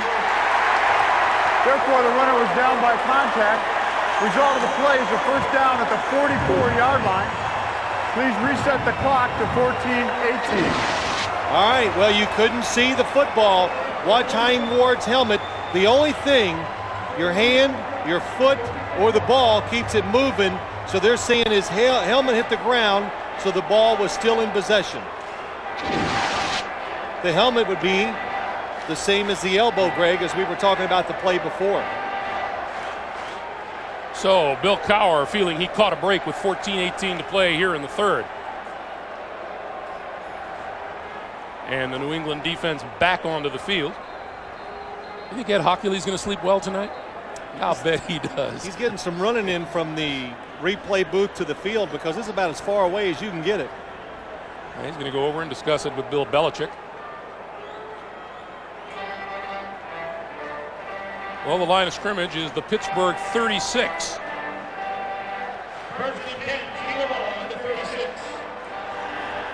In a game that has been contested the way this one has been so far, the Steelers may have dodged a bullet there. Bettis and Whitman in the backfield. Lost the football. It's on the ground at the 35, and this time the Patriots say they have it, and they do. Wow, so many times today, Cordell Stewart is having trouble with the snap. That's got to be about 4 times. I've seen him double catch it twice. He fumbled it once before, and this fumble. Teddy Bruschi came up with the loose ball. Well, I really can't see what causes Cordell. It looked like a good snap. It looked like he did not stay with the center long enough, and who gets the recovery? Teddy Bruschi. Teddy Bruschi, number 54. Line of scrimmage, the Pittsburgh 35. Drew Bledsoe calling signals. Brady still on the sideline. Bledsoe going deep and overthrows Troy Brown, number 80. Brady's pass intended for Brown. Well, the quarterback has changed, but the philosophy sure hasn't. Well, this is where they want to take the shots, Greg. Once they get down inside the 40 near the 30-yard line, again, the Steelers, no blitz, so they're going to allow the quarterback to get that little bit of extra time in these situations to throw it down the field. Tom Brady, taped at halftime, a spectator here in the second half so far. New England's offense goes to 5 wide receivers on 2nd and 10. That will be David Pack. Pack dodges the first tackler and is wrestled out of bounds at the 33-yard line. Chad Scott was the first man to hit him. It'll be 3rd and 7. Well, I'm just thinking about as I watch the game, Drew Bledsoe. I was thinking about, you think about the game the night before, even as an announcer like a player does, and I thought about Drew Bledsoe last night going, wow, what a tough season that he's had to endure. But a lot of Patriot players and coaches give him credit for not being a distraction in a tough situation like he's been in. Even Tom Brady told us earlier this season it hasn't been a distraction thanks to Drew Bledsoe. 3rd and 7. Oh, look at the protection, and now it breaks down, and he throws it and flips it over his head. There's a marker down. And a second marker is down. He must be feeling good. Thinks he's Michael Jordan doing a reverse layup or something, throwing it without looking, but he flipped it over his head, trying to hit J.R. Redmond. Again, the blitz. Look at the protection. Rodney Bailey, number 94, and Drew Bledsoe throwing the football. Watch this. He sees the running back. Wow. There were fouls by both teams on the play, holding defense number 31. There was also intentional grounding by the quarterback, number 11. The penalty's offset. Replay 3rd down. Yeah, so they called it intentional grounding, and that is a good call.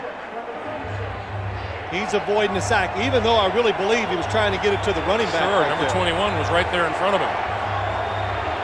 So we'll replay the 3rd and 7. Fans to their feet, waving towels.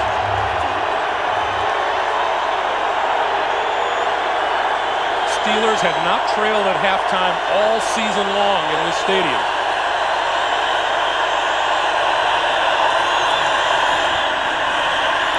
Bledsoe hit as he was letting the ball go.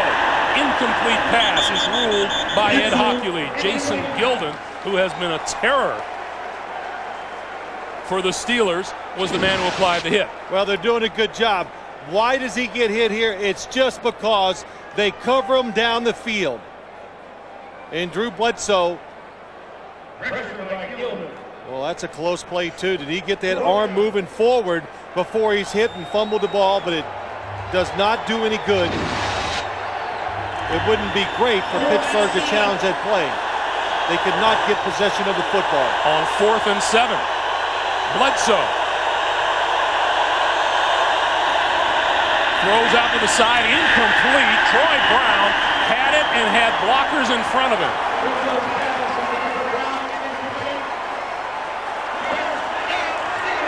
Let's keep this 4th down attempt in mind. 12:55 to play in the 3rd. We're coming back to Pittsburgh after this.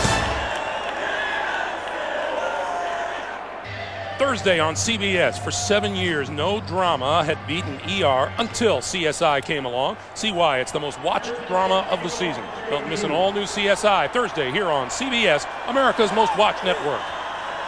From the 32-yard line. Stewart to throw. Down the middle, complete, close to the 50-yard line. Plexico Burress. First down, Pittsburgh. Well, that might be as comfortable as I've seen Cordell Stewart all day long. Finally gets some protection, gets a receiver who's open, and just throws it perfectly into the chest of Plexico Burress. On the outside, Otis Smith is on the outside of the receiver, so where they want to throw it, you want to throw it inside. How about that hand-to-hand combat between Hines Ward and Ty Law? Burress just 2 catches for 31 yards.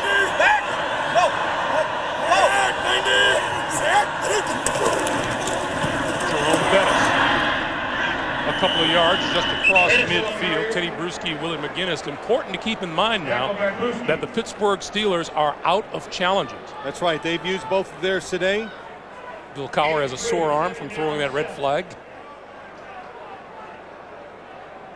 Just 35 total yards rushing for the team that led the NFL in rushing this season. And how long was Cordell's run? So if you take his one scramble out of there, they basically have done nothing running the football. Oh, good hit by Anthony Pleasant. At the line of scrimmage by Anthony Pleasant. What did Bill Belichick say to us last night? I am not worried about Jerome Bettis running. He might get some 5-yard runs, but he's not going to rip off a 40-yarder against us. And Anthony Pleasant follows Bill Belichick everywhere he goes. Oh, he's been with Bill Belichick, what did we count up? About 8 years. He's one of those players that Bill Belichick is just comfortable to have around on the team. Likes him as a player, but even likes him more as a person. A good example for all the young players. 3rd and 6 now for Stewart and the Steelers. Stewart over the middle, and that's complete. And enough for a first down to Troy Edwards.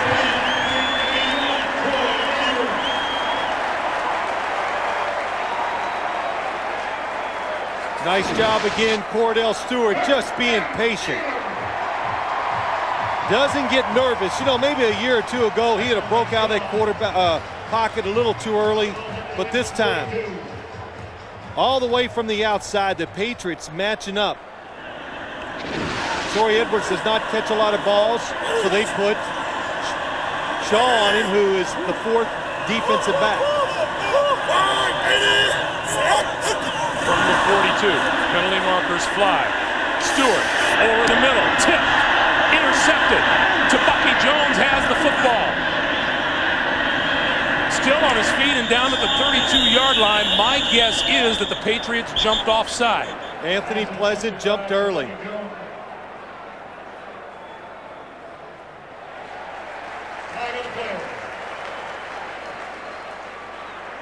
Offside. New England, number 98 in the neutral zone at the snap. That's a 5-yard penalty. The interception is overturned. Repeat first down. Well, Bill Cowher sees another break come his way. 10:04 to play here in the 3rd. Well, if I was the Pittsburgh Steelers, I wouldn't even think of running it. Well, maybe now, 1st and 5, you can sneak a run in there. Look at Cordell Stewart's numbers. Playing pretty well today. Well, you have to be impressed by this defense that the New England Patriots have thrown up here this afternoon.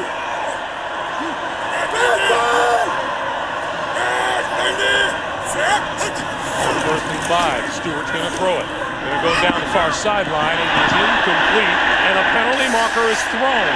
Plexico Burress working against Otis Smith. What did Hines Ward tell us? He said Cordell Stewart has become so comfortable with Plexico Burress, if he sees him one-on-one, he'll throw it up there and let him go get it. Well, because he's smart. That's why, because look at Burress. Otis Smith, not one of the small corners in the league. Interference, New England, number 45. The ball is placed at the spot of the foul. First down. And Plexico Burress, Greg, is such an intimidating and such his size. It's easy for a quarterback to throw those footballs up to let him go over the top of the defensive back or stop and make the throw that you throw behind him. Plexico Burress has scored 7 touchdowns in his last 11 games. First down from the 21.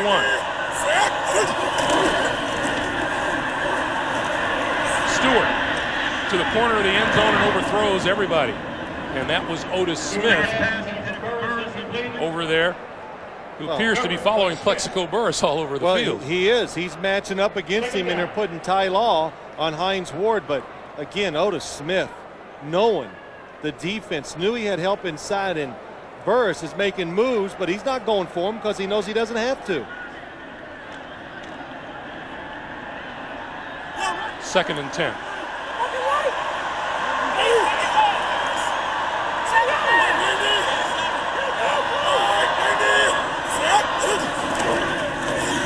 Stewart on a draw to the 17. Boy, did you see how tight Otis Smith was on Plexico Burress? I tell you, I don't know. I'm very impressed with what they've done against Cordell Stewart's runs. And, you know, when you talk about it, well, how does a quarterback in his runs, how they become so effective? Well, you think about it this way. You have an extra blocker.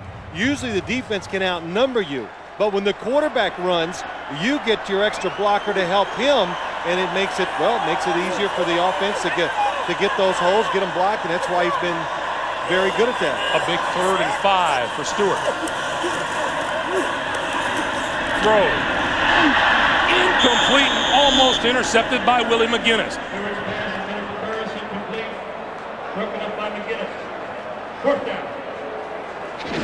I didn't even see Willie McGinnis. I'm watching the receiver. It's Burress. He's open. McGinnis covering the back. Does a good job falling off and getting his hands up. So here's Chris Brown to attempt what will be about a 34-yard field goal. He hit a 30-yarder at the other end of the field earlier. That was blocked. Rolling, picked up by Troy Brown. It's number 23. And that's Antoine Harris. And Antoine Harris has taken it to the end zone for a touchdown. Troy Brown picked it up and laterals it to Harris. What a play by Troy Brown. And another special teams touchdown for the New England Patriots.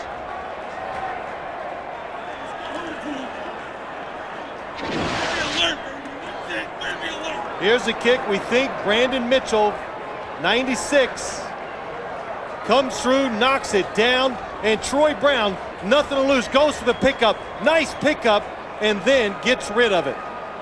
Antoine Harris, a 2nd-year defensive back out of Virginia, took it the rest of the way, and Adam Vinatieri is on to add the extra point.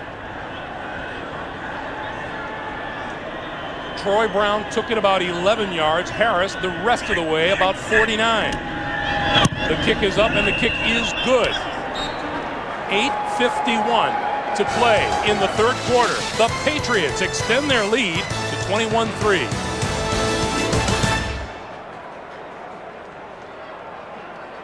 Don't think it's looking so terrific right now. Their Steelers trail 21-3. Troy Edwards, Lindsey Jackson are deep.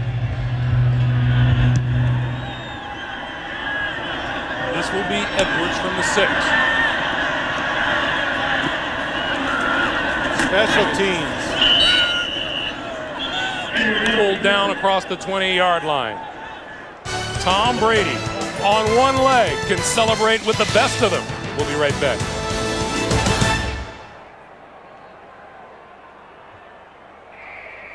Field goal, one good. Jerome Bettis in the backfield. Let's see what the Steelers do here with 8:41 to play in the 3rd. Stewart still has it. Going to throw to the near side, and that's complete to Bettis. And Bettis is across the 30 and out of bounds at the 32-yard line. Let's go back to that blocked field goal. Well, what it is, Brandon Mitchell just overpowers. And I can't even circle. There's so many people down inside. Just overpowers the blocker, knocks it down, and just a terrific play by Troy Brown. Now, talking to Bill Belichick yesterday, Greg, he says, I just hope to get one turnover to give us a scoring chance. In other words, you know, whatever it is, give my offense a short field. Well, today, 2 touchdowns off of special teams. Pittsburgh's field goal problems continue. Stewart with plenty of time throws, and that is complete inside the 45-yard line. Nice grab by Hines Ward. Well, what they're doing, Cordell Stewart, this is about the 4th time today. The receiver has been covered down the field. Watch Hines Ward, double move, fake, go deep. Ty Law's all over it. But Hines Ward looks back for the football before Ty Law does. Perfect throw by Cordell Stewart. Hines Ward set a single-season record with 94 receptions for the Pittsburgh Steelers this season. To the New England 44. And Amos Zaraway with nowhere to go. Willie McGinnis, who has had several big plays here today, stopped him for a loss of 2, and number 52, Ted Johnson, also in on the stop. It'll be 2nd and 12. Well, I guess it's so much for being undersized, this New England defense. Undersized. I was worried they might get pushed around. Excuse me. Hurry up offense by Pittsburgh makes New England call a timeout. So the Steelers force the Patriots into using one of their timeouts, and while we have the opportunity, here's our NFL.com interactive poll for today. Which of the championship game quarterbacks has the best chance at breaking Phil Simms' Super Bowl completion percentage record? Log on, cast your vote at NFL.com. There's Romeo. Now, you know, coaches, when you're coordinators, you try to wear something on the sideline that makes you stand out. Now, what do you think? I think Romeo can stand out with that outfit. That is the brightest red jacket and shirt I've seen in a long time. Boy, there's Tom Brady. Could you have written a script like this for the Patriots so far today? 2 special teams touchdowns and a touchdown pass from ostensibly your backup quarterback, although every team in the league would love to have a backup the caliber of Drew Bledsoe. The 3rd-string quarterback is Damon Heward. He's won a few games as a starter in this league, too.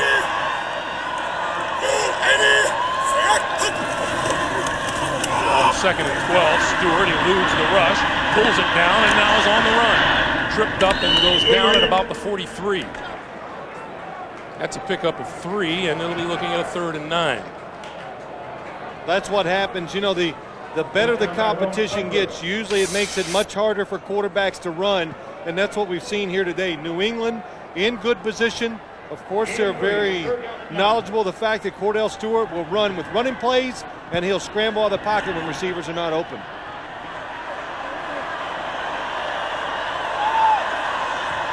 Third and 9.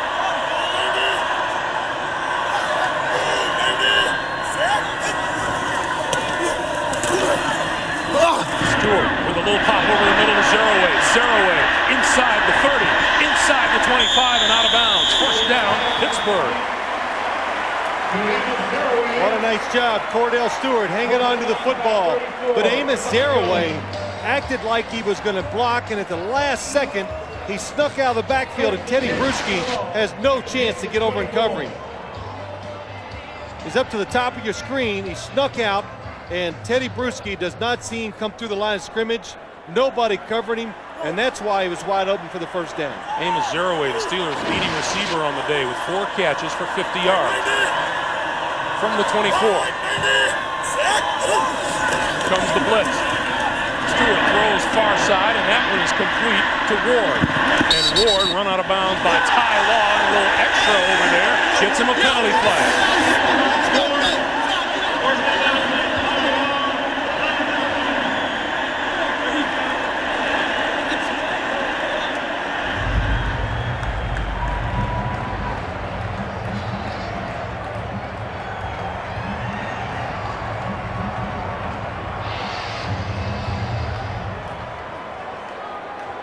Personal foul, unnecessary roughness, New England. Number 24, half the distance to the goal, automatic first down. The one statement that comes back to me from Ty Law when we talked to him yesterday, we're not good playing passive football. Yeah, they like to be aggressive. Here's why he was upset. Hines Ward straight arm to his face for a long time. Patriots committed just 1 penalty in the win over the Raiders last week. That is their 8th today. Hines Ward told in training camp this year about Bill Cowher. You will be the starter. And he rewarded the coach with a solid year. First and goal for the Steelers.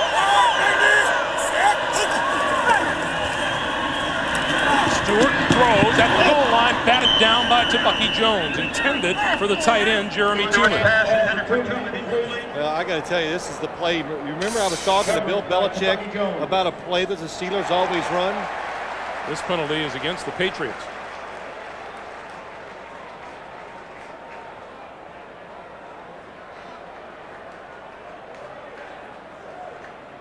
Illegal hands to the face. New England, number 91.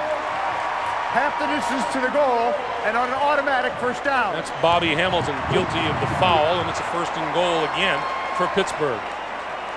Well, you like your red zone defense, but I don't know if you're going to get to play it if you keep committing these penalties. Oh, Brian Cox looking up the receiver underneath. John Whitman. So it moves the ball now to the 4-yard line. You know, Brian Cox model, well, if it moves, you just got to hit it.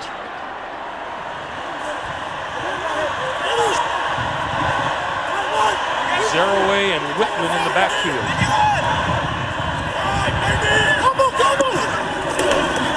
The pitch for Zaraway, trying to turn the corner. Inside the 5, diving for the end zone. Did he get there? No. What a job by Amos Zaraway. It looks like New England's going to get him for about a 2 or 3 yard loss, but with his speed, able to outrun him to the outside. Watch what happens. Roman Pfeiffer to the outside has it.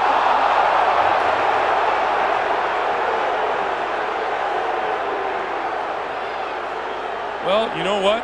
Ed Hockley would have another session on his hands, but the Pittsburgh Steelers are fresh out of challenges. Yeah, that's definitely a touchdown. It looks like he crosses the end zone line before it hits the pylon. So on second and goal. Straight ahead. Bettis looking for the end zone. No touchdown call yet, and now it is.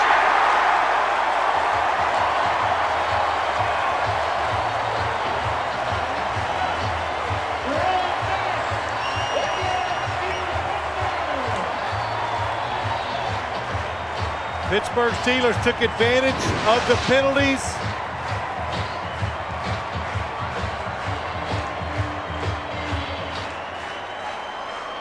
And the bus keeps on rolling at the goal line. That is the 16th rushing touchdown here at home for the Steelers this season. Opponents have registered just one. That one came on the regular season finale. Chris Brown's extra point attempt is good.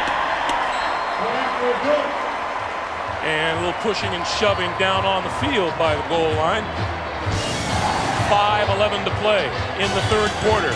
Jerome Bettis back on the field, back in the end zone. 21-10 Patriots.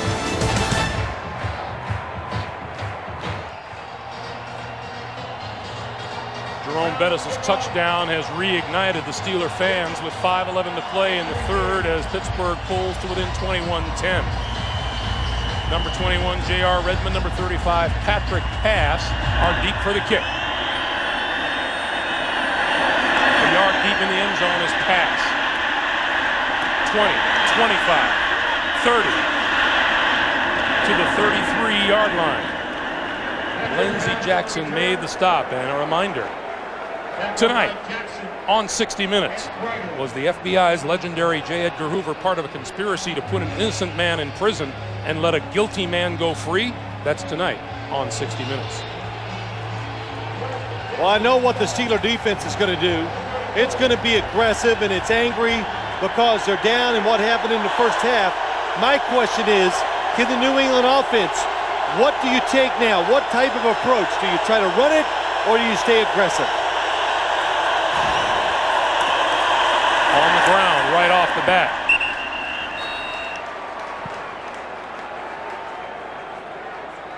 Antoine Smith carrying the ball for 3, and it'll be 2nd and 7. You know, we talked about what New England, Greg, what they wanted to try to do. Throw the football, throw it down the field, all that. And I remember saying, well, what do you... And they said, if we get way ahead, we're going to start running it. And I laughed. I go, oh, if you get way ahead, like that's going to happen. But they do have a sizable lead. Of course, way ahead is open to interpretation, too.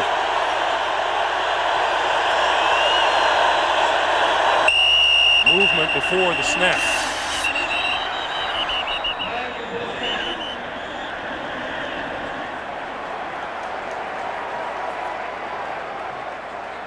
Before the ball was snapped, false start, New England, number 77. 5-yard penalty, and it's still second down.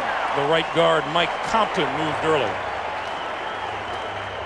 Well, when you only have one wide receiver in the game, that pretty much tells you you're going to run the football. But now they take Antoine Smith out. Look at the penalties. A lot of times, too, Greg, you look at stats like that, you get more penalties when you're playing a team that's more aggressive and faster. Hard to block when they get in position sometimes.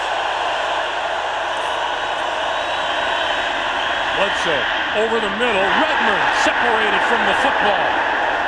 John Fiala got there at about the same time the ball did. It'll be 3rd and 12.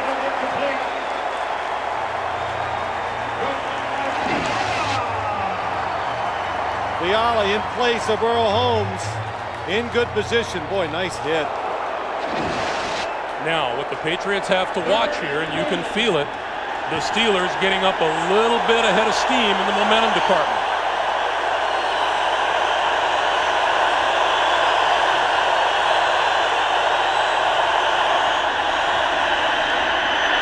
Bledsoe goes down at the 21.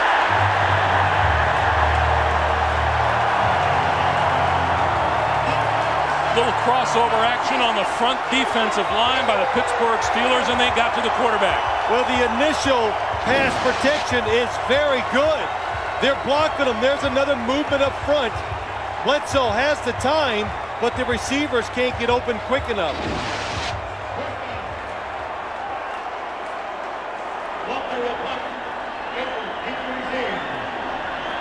Troy Edwards stands at his own 35.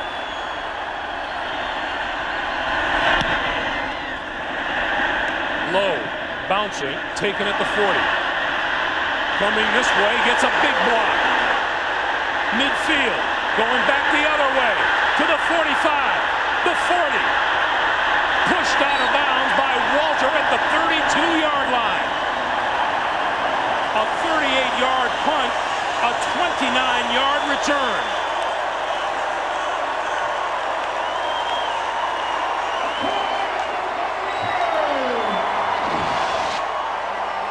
Good job by Troy Brown, not letting the football bounce.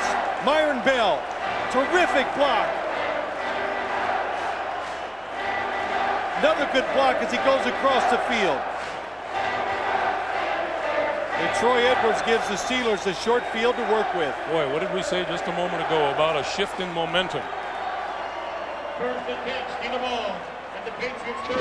The line of scrimmage, the New England 32. First time all day the Steelers begin a drive in New England territory.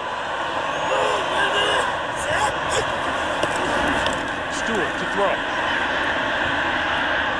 Deep sideline pattern. It is incomplete and out of bounds. Plexico Burris, the intended receiver. Well, the one thing you can never question, watch Burris, he is out of bounds. Has to jump and catch the football. Never gave Cordell Stewart enough room to throw the football, but when you talk about Cordell Stewart, you heard Bill Belichick talk about him last night, Greg. He went out to Colorado when he was a senior and timed Cordell Stewart, all the running backs and wide receivers, and he goes, wow, the fastest guy out there is the quarterback. Plus, he has a really strong arm. On 2nd and 10. To the near side, and that's Kreider out of the backfield, and Kreider belted out of bounds by Ty Law. Tackled by Ty Law. Don't want to belabor that point about a shift in momentum, but in this quarter, Pittsburgh has 10 first downs to none for New England. Well, I don't think you can overdo the point, Greg, because it's evident. The Steelers now, Cordell Stewart getting more time to throw the football. He looks more comfortable. Receivers all of a sudden are getting open. 3rd and 1. down. First down, Steelers.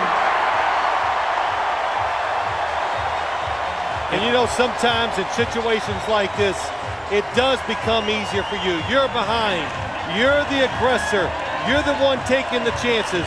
And on the other side, you don't know what to do. You're backpedaling, trying to protect, hoping something goes good for you, and it becomes harder to defend when you do that. It's like the fight in the last round. He has to have a knockout to win. 2:05 to play in the third.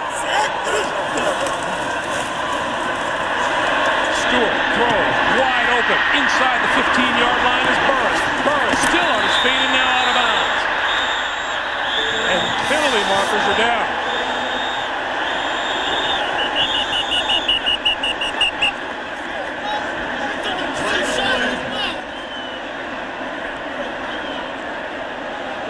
Here's Ed Hockley. There was no foul on the play. The runner had already stepped out of bounds. The run did result in a first down, though. That's a big break for the Steelers. Hines Ward gets a block in the back. Here it comes against Ty Law. The runner, he says, Burris had already stepped out of bounds when the block occurred. Here it is. Out of bounds with the left foot. The block is right in front of him. You can see Ty Law starting to fall forward. Cordell Stewart missed Hines Ward in the back of the end zone. He was wide open for the touchdown. The ball just outside of the 10-yard line. 1st and 10 for Pittsburgh. Zerouay. Zerouay up the middle. Touchdown!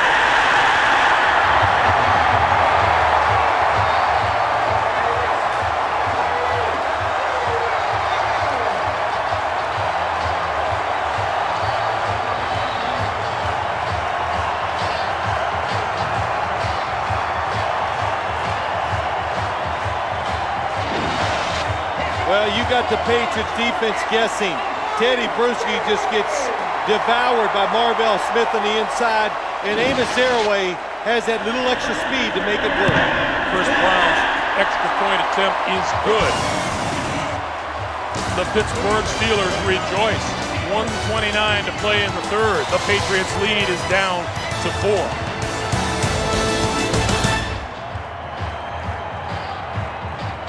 All right, Jerome, welcome back to a fired-up Heinz Field where Steeler fans have seen Troy Edwards' 28-yard punt return set up Pittsburgh's second touchdown in the last 3 minutes and 42 seconds.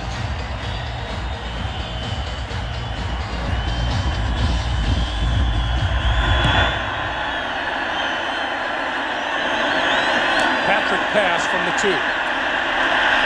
20. Out to the 28-yard line. Brought down by Deshae Townsend. And a reminder, CBS Super Friday kicks off with Super Bowl's greatest commercials of all time, followed by an all-new episode of the new hit series First Monday. And then don't miss the live Super Bowl bash with LL Cool J, Rebecca Romaine Stamos, Sting, and more Friday here on CBS, America's Most Watched Network. Drew Bledsoe in the huddle, trying to reinstill some fire on in relief of Tom Brady. This is like the start of the game all over for the Patriots offense. Crowd noise. And they spread the field with 5 wide receivers. Quick pass over the middle, in and out of the hands of Jermaine Wiggins. Let's go down to Armin Katayan. Armin. Greg, just to follow up, in the locker room at halftime, Bill Belichick, and the last thing he did was draw his team together and tell them they were going to face exactly something like this. He said, you have to stay alert, you have to be physical, but most of all, you have got to keep your composure in a game like this. Composure that is going to be sorely tested right now. Back to you. All right, Armin. Armin's got an eel around his neck. Wow. 2nd and 10. Movie star.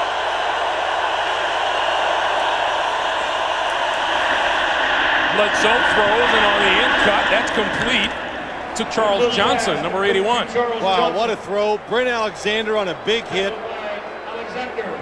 New England wide receivers today, when they are catching the football, they are paying the price. But another rocket by Drew Bledsoe. Beautiful. On the sideline, Tom Brady cheering Drew Bledsoe on as the Patriots register their first down this quarter. It comes with less than a minute to play.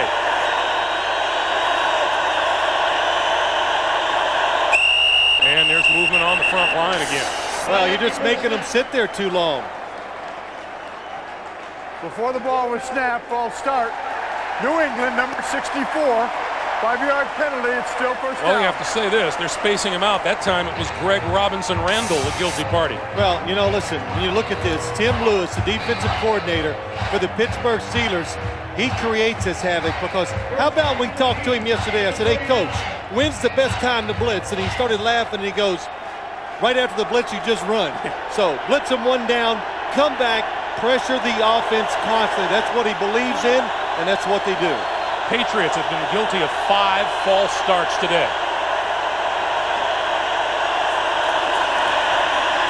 Bledsoe finds his man. Brown across midfield and into Pittsburgh territory at the 48-yard line. And with that time, will run down on the third quarter. The AFC Championship has 15 minutes to decide a winner. That's the end of the third. New England leads at 21-17. We're coming back after this message and a word from your local station. You're watching the NFL on CBS. And a berth in Super Bowl 36. 21-17 as we start the fourth. Antoine Smith ducks it out to the right side, looking for running room, and he's just surrounded by Steelers.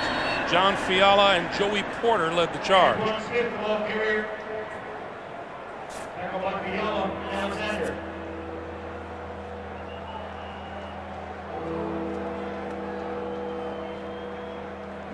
It'll be second down.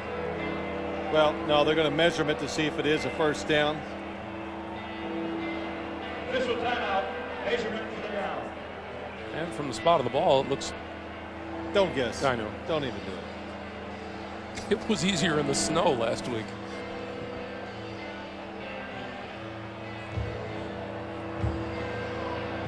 Well, you can hear. Just listen to it now, Greg. The crowd's quieted down. Drew Bledsoe throwing that big in cut.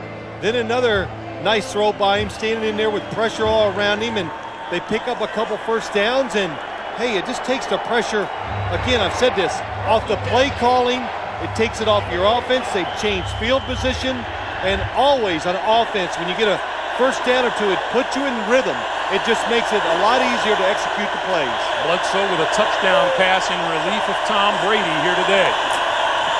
Antoine Smith cuts it back and finds running room inside the 40 to about the 38 or 39-yard line, and a little power running shown by Antoine Smith. Well, and patience. I don't know if it was patience or he just realized there was nowhere to go.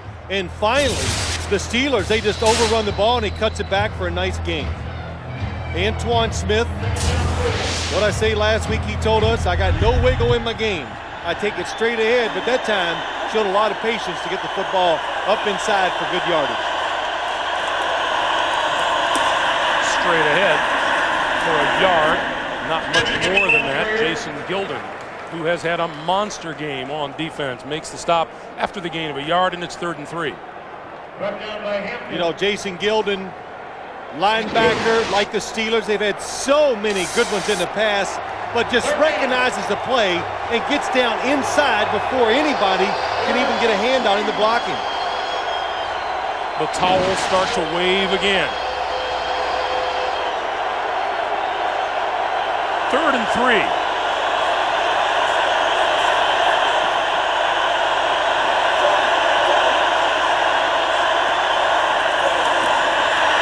Gets rid of it, complete to Edwards out of the backfield for a first down to the 32. Good job by Drew Bledsoe. Yes, it was, Greg, a good job. One wide receiver in the game. You don't know where they're going to throw it. Lee Flowers from the top comes untouched. Bledsoe does a good job of getting in the air. Otherwise, that hit's really going to hurt, and makes a good throw to Edwards out in the flat. So the Patriots have advanced now to the Pittsburgh 32.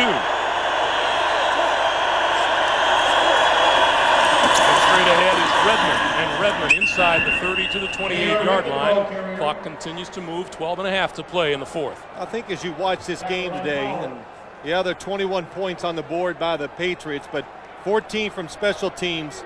But as you watch these drives, it's amazing how many good things you've got to do just to get in position to try to score against this Steeler defense. It's as good as advertised.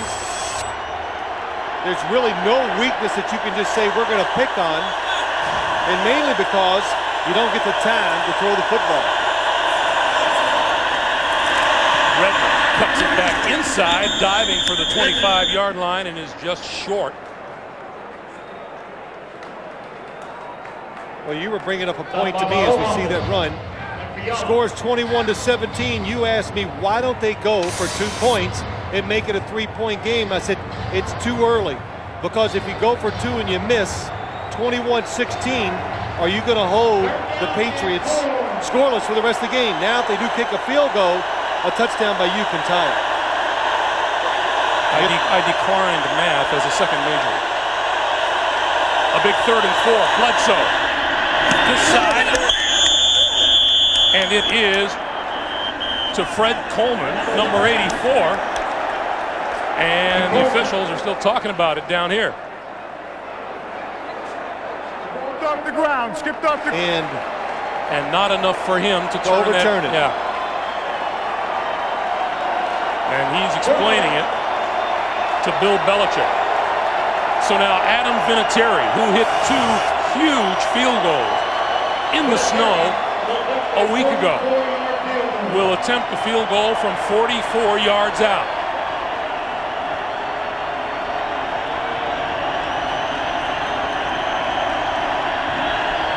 As he looks to give New England a 7-point lead.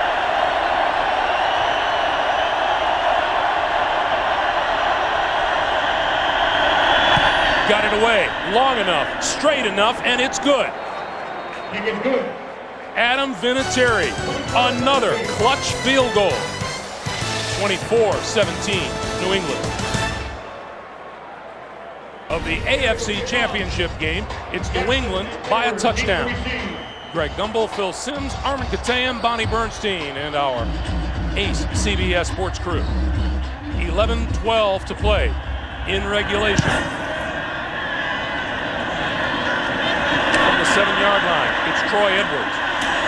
25, 30, and down at about the 33-yard line. And let's check in with Bonnie downstairs. Bonnie. Well, Greg, this might be a good time to point out that Bill Cowher told us in his 10 years coaching here in Pittsburgh, and keep in mind he's taken this team to a Super Bowl and 4 AFC championships. He has never coached a team that has this much resolve and this much emotion on a weekly basis. And he talked about how they've won coming from behind and how they've won in overtime. And of course, they haven't had Jerome Bettis in 6 games. And on Cordell Stewart, he said in '97 in the AFC Championship, he was a happy-go-lucky kid. Now it's all about football.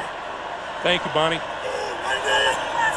From the 33, Cordell Stewart with the handoff, and Jerome Bettis can't get anywhere. I think Bonnie was reading my mind. That's not easy to do, by the way. But you know, Bill Belichick said I want to make this game, I want it to be won by Cordell Stewart. And right now, Cordell Stewart has done everything pretty well. He is not committed to big turnover.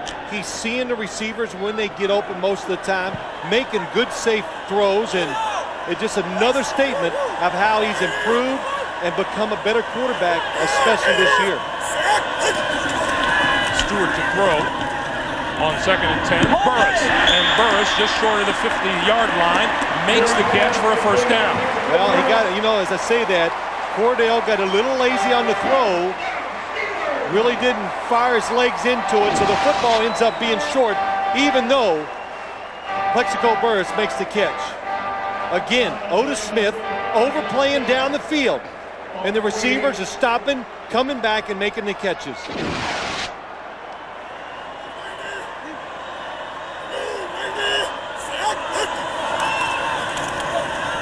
Stewart, far side of the field, and that one is complete to Hines Ward, and Hines Ward about a yard or 2 shy of a first down, but a fine throw that time by Stewart. Yeah, it really is, and the key to their passing offense is if you're going to play us and let us play man-to-man outside, in which the Patriots are doing, if you play outside, we're going to throw the football inside, and vice versa. So if you're going to be a quarterback for a Bill Cowher team, You've got to be able to throw to the edges of the field. Boy, are we getting a lesson in cornerback play today from Ty Law and Otis Smith? A lot of pressure's being put on them, and so far they've done pretty well. On 2nd and 1, Stewart gonna throw, has his man open, it is bobbled and dropped, and a penalty marker flies. I'm watching it. I don't know who they're going to call against. It's going to be against Burris. Saw the official look back. But boy, you know what really sticks out? He is such a great target. Pass interference, Pittsburgh. Number 80. Push off. 10-yard penalty. Repeat. Watch the second hand-to-hand down. combat. Oh, yeah, got that hand outside. Oh, boy, just swatted Otis Smith around, but good call. But, Greg, it just, as we stand up here, and we're 75 to 100 yards away, you can just see his physical presence just overwhelms everybody else on the football field. Pleading his case to his coach on the sideline. What did Hines Ward tell us?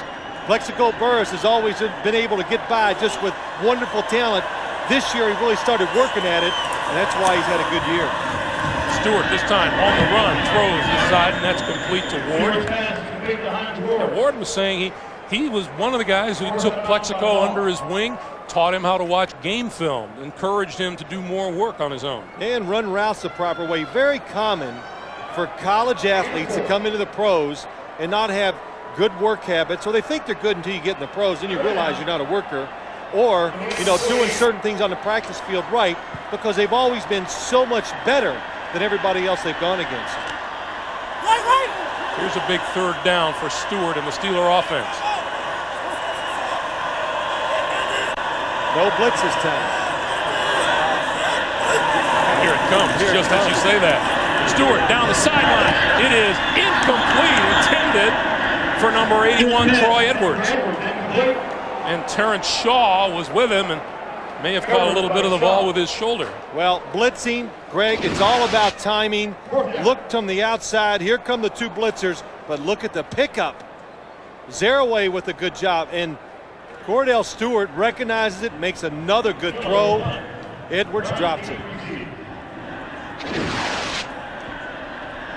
So Troy Brown is deep for the kick.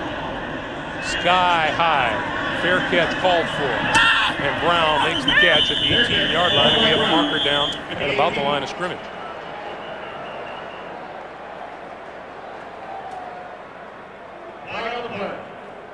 Boy, Gerard Cherry, Greg. It's against New England. He was through free. Looked like he was going to block the punt.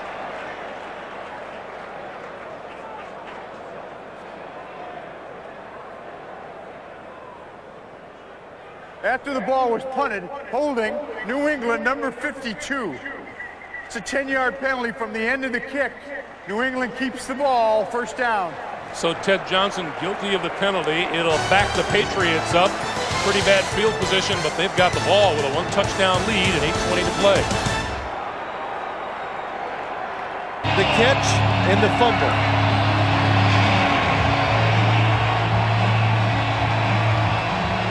Well, you've heard a lot about the Pittsburgh defense, and rightfully though this season. It led the NFL in allowing yards per game and rushing yards per game, and number of 1st downs allowed. And now it has the advantage of field position. Bledsoe to throw. Deep. This side of the field.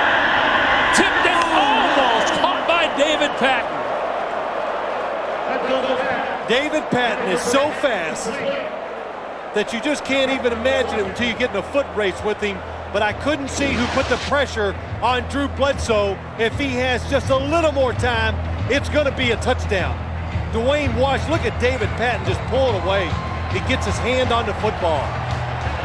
I think it was Kendrell Bell was on the blitz and got in the face of Drew Bledsoe, where he was about a 2 yards short on the throw. 2nd and 10. Bledsoe to the air again. A little hop, and the pass completed to Mark Edwards out of the backfield across the 15 to the 16-yard line. In past years, we've made reference to that little hop when Bledsoe throws, and that's when you know he's feeling his rhythm and he's on his game. Oh, it's gonna be a strike when he gets that hop in there. And Greg, you know why? That means he gets the time. There's nobody in front of him, so he can hop, but when he does that, he's just too good. He's going to hit the receiver. Clock moving, 7:40 to play in the fourth, and a big 3rd and 3 facing the Patriots.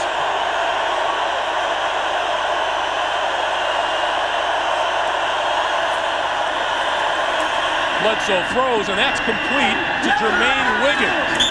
Forward progress is going to get a first down, I think. Wow, what a catch, because Bledsoe, he threw that awfully hard. Jermaine Wiggins has turned into a weapon here the last couple of weeks. Jermaine Wiggins had 14 receptions during the regular season, had 10 catches for 68 yards last week against Oakland. Oh, right at his face. Tough catch, and he comes up with it. Mike Logan, a safety on the coverage. Go inside, fake, come back outside. Good play by Wiggins. So a first down for the Patriots out to their own 20-yard line. Bledsoe throws this side, almost intercepted by Joey Porter. It looked like it was going to be one of those replays from last week where David Patton makes a catch on his knees. It never got that far. Well, I tell you what, I've said this a couple times today. It's just a case in point. These defenses, when you make these throws during the regular season, the linebacker never gets there, and all of a sudden you make the same throw, and Joey Porter almost intercepts it for a touchdown. The talent level has gone up. Decision-making has to change because of that. Bledsoe has thrown on 4 consecutive downs. This will be a 5th. Running out of time. On the move, and is down at the 20. Boy, good job. That's so hard for a quarterback to pull it down when he's trying to throw it down the field. And Drew Bledsoe looked at every single receiver. Nobody open. Just watch him. He looked down the field. He looks out for the short receiver. Then he gets both hands on the football to protect it. Good job. So now another one of those critical 3rd down plays. 3rd and 11. And the clock coming up on 6 minutes to play in regulation.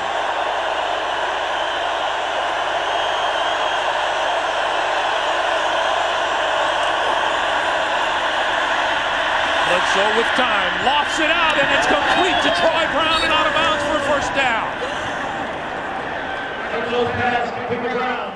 He has an arm like a howitzer, and he lofted that one up as softly as any pass you'll ever see. That was so sweet, it's unbelievable. Drew Bledsoe knows that his receiver is running across the field and away from the defenders and makes the perfect throw over the top.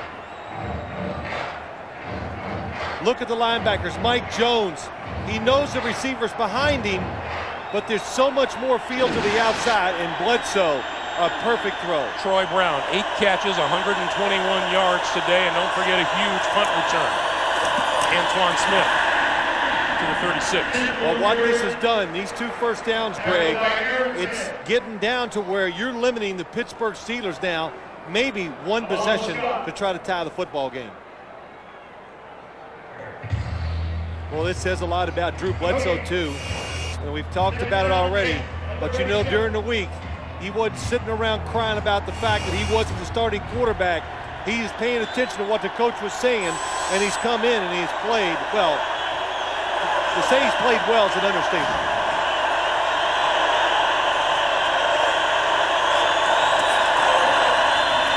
On 2nd and 11, out here and overthrows Edwards, the intended receiver. It'll be 3rd and 11.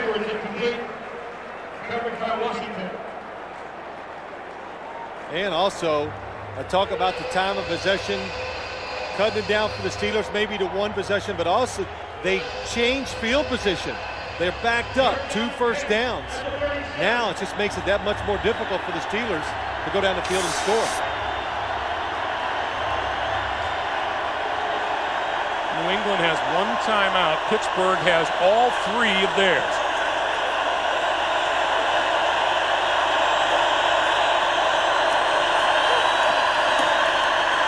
Bledsoe throws over the middle.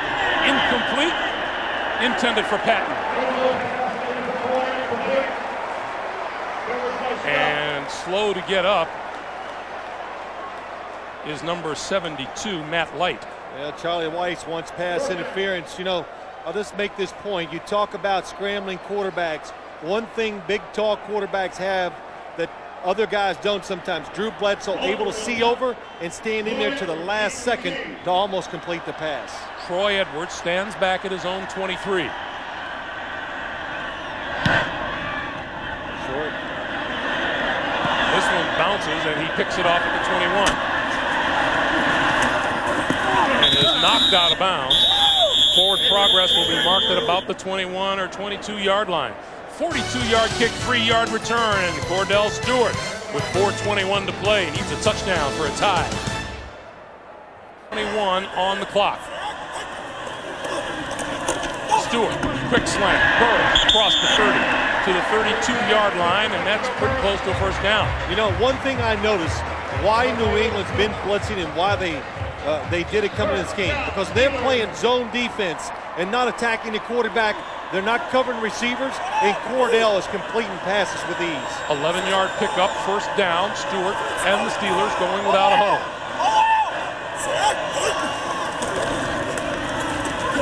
Looking for the draw, and it's not there. He may have lost a yard on the play. He did. It'll be 2nd and 11.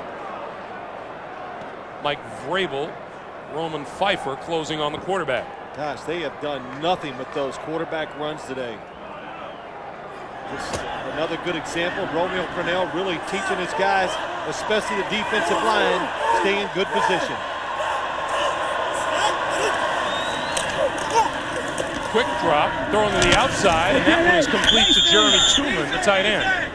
Out to about 35. And no matter what the outcome of this game is, what does that tell you about, the heavy favorites that sometimes teams are made in championship games? And you know, in comes a team with a big heart that maybe wasn't counted on and turns things around completely. Well, you know, listen, Pittsburgh deserved to be the heavy favorite.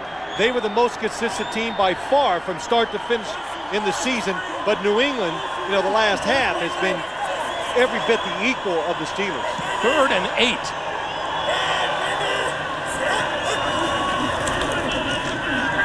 Plenty of time for Stewart. Throws over the middle, bounced up into the air and intercepted.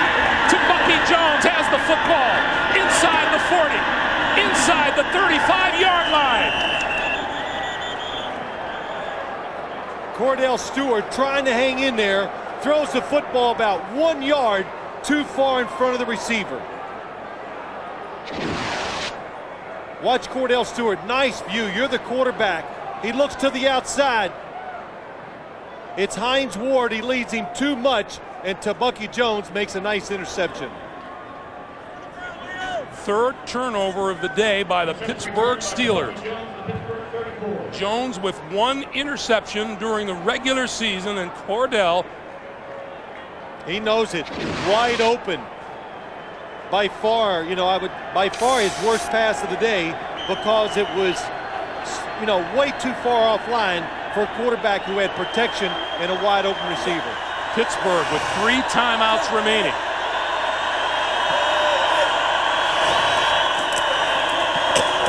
Antoine Smith to the 33. And the Steelers burn a timeout right here. 2:35 to play in the 4th quarter.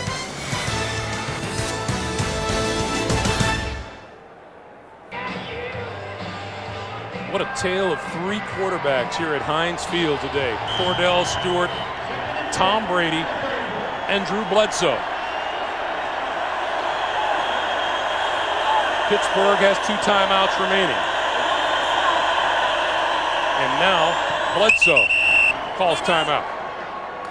And that is the 3rd and final timeout the New England Patriots have. There's Tim Lewis, the defensive coordinator, because a field goal is going to cost you the game. And right now, if it was a field goal by the Patriots, it would be about 50 to 51 yards.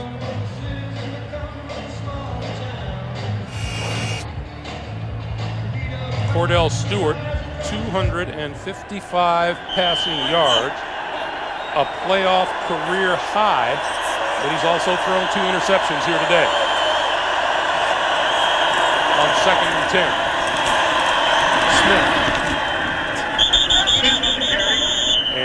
blows, and the Steelers stop the clock at 2:27. They have one timeout remaining plus the 2-minute warning. Well, as you watch it, you like to guess what the team, will the Patriots run it or will they throw it? Throw it and get the first down, you're going to win the football game. If you don't get the first down, you try a long field goal. Well, you might remember they were fighting for their playoff lives last week in Foxborough. They came up to a big third down, and everyone in the stadium, including the Oakland Raiders, figured that they would throw it, and they ran it for a first down. That's right. The difference there, Greg, is they were ahead up there. I mean, they were down up there. They're ahead this time.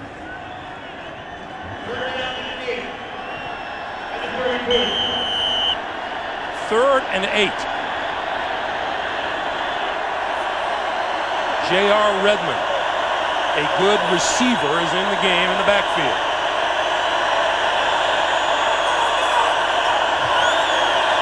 Same play they scored a touchdown on. Bledsoe steps up, throws to the far sideline, nobody there, incomplete. Same play, they threw the touchdown pass earlier in the game, and this time the Steelers changed defense, and they covered very well. And here comes Vinatieri. This is another interesting call here. Do you go with the field goal attempt, and if you miss it, your field position is significantly worse? Well, you know, you got to go for it. You try to win the game right here. You don't punt it and try to hold on at the end. You go for the win, take the field goal. It's a 50-yard attempt by Vinatieri. He has a long this season of 54. On the way. Long enough, but wide.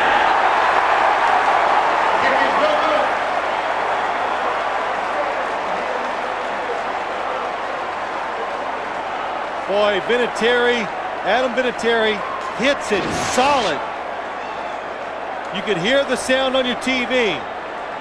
You could see the spin just a little bit going to the left.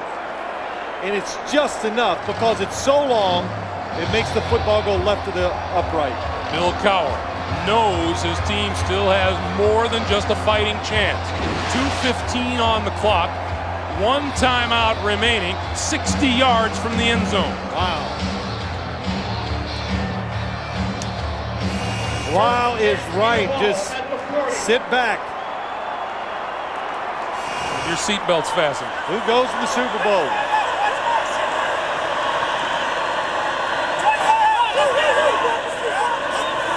Blitz. Stewart overthrows everybody. Burris turned it in. Stewart was looking for him to take it up the field.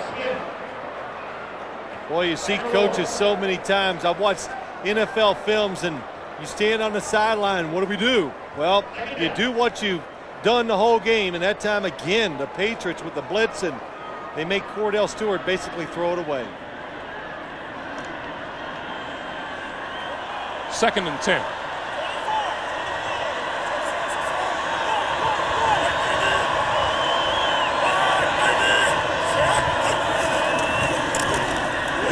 Safeties drop deep. The pass over the middle, and that one's intercepted. This is Lawyer Malloy, and Malloy is down at midfield. It got away from Cordell Stewart again. Both interceptions, the ball just did not come out of his hand the way he had hoped. And Otis Smith, I was watching him the whole play, was so aggressive at the line of scrimmage and then just trailed Plexico Burris and causes the interception. He's underneath. The throw's going to go to your right. Nice step up. Otis Smith came under the receiver. Maybe that's what Cordell Stewart saw, so he throws it high, but Burris not able to jump up that high and get the reception. Look at Otis Smith. Nice job. Played the route. He guesses, and Bill Belichick knows that's it. His last 3 throws result in 2 interceptions. And now, on the ground, Antoine Smith will take it to the 2-minute warning. 1:56 on the clock.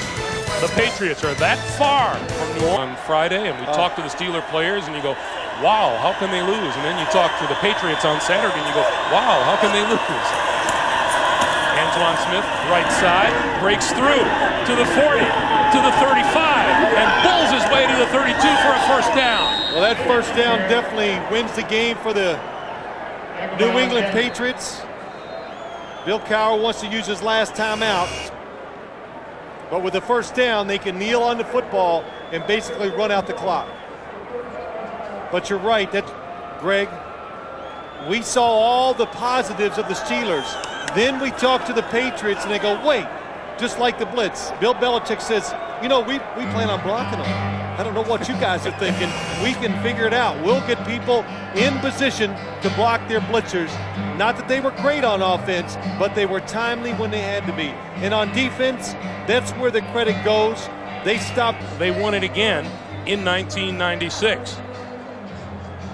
In 85, they went to Miami and beat the Dolphins 31-14 and advanced to Super Bowl 20. And then in 96, at home, they beat the Jacksonville Jaguars and moved on to Super Bowl 31. In both instances, the Super Bowl was played in New Orleans. And also, Greg, as you talk about this, two things. Drew Bledsoe, again, terrific job. And you cannot give it. You know why you see so many coaches and you see this big money they're being paid? It's because they deserve it. The New England Patriot coaches gave their players opportunities to come out here and execute, and they did it. As time winds down here, we'll remind you the executive producers of the NFL on CBS are Sean McManus and Terry Ewert. The coordinating director of the NFL on CBS is Larry Cavallina, and the producer of today's game is Mark Wolf. The senior producer of the NFL today is Eric Mann, and the director Bob Matina. And the coordinating producer of CBS Sports is Harold Bryant. The associate directors of today's game, Ross Schneiderman and Steve Karasik. Our broadcast associates, Ryan Galvin and John Paquette. Our technical manager, Pete Callander. Our technical director, Scott Sickler. Our audio supervisor, Phil Adler. Our production manager is Rainey McHenry. And all season long up here in the booth, our spotter, Mike Gluck, and our statistician, Ethan Cooperson. Jobs well done all season long, along with, of course, the best crew around. There's Bill Belichick, had his two sons. They come into our meeting yesterday. All dressed up. Dressed up and was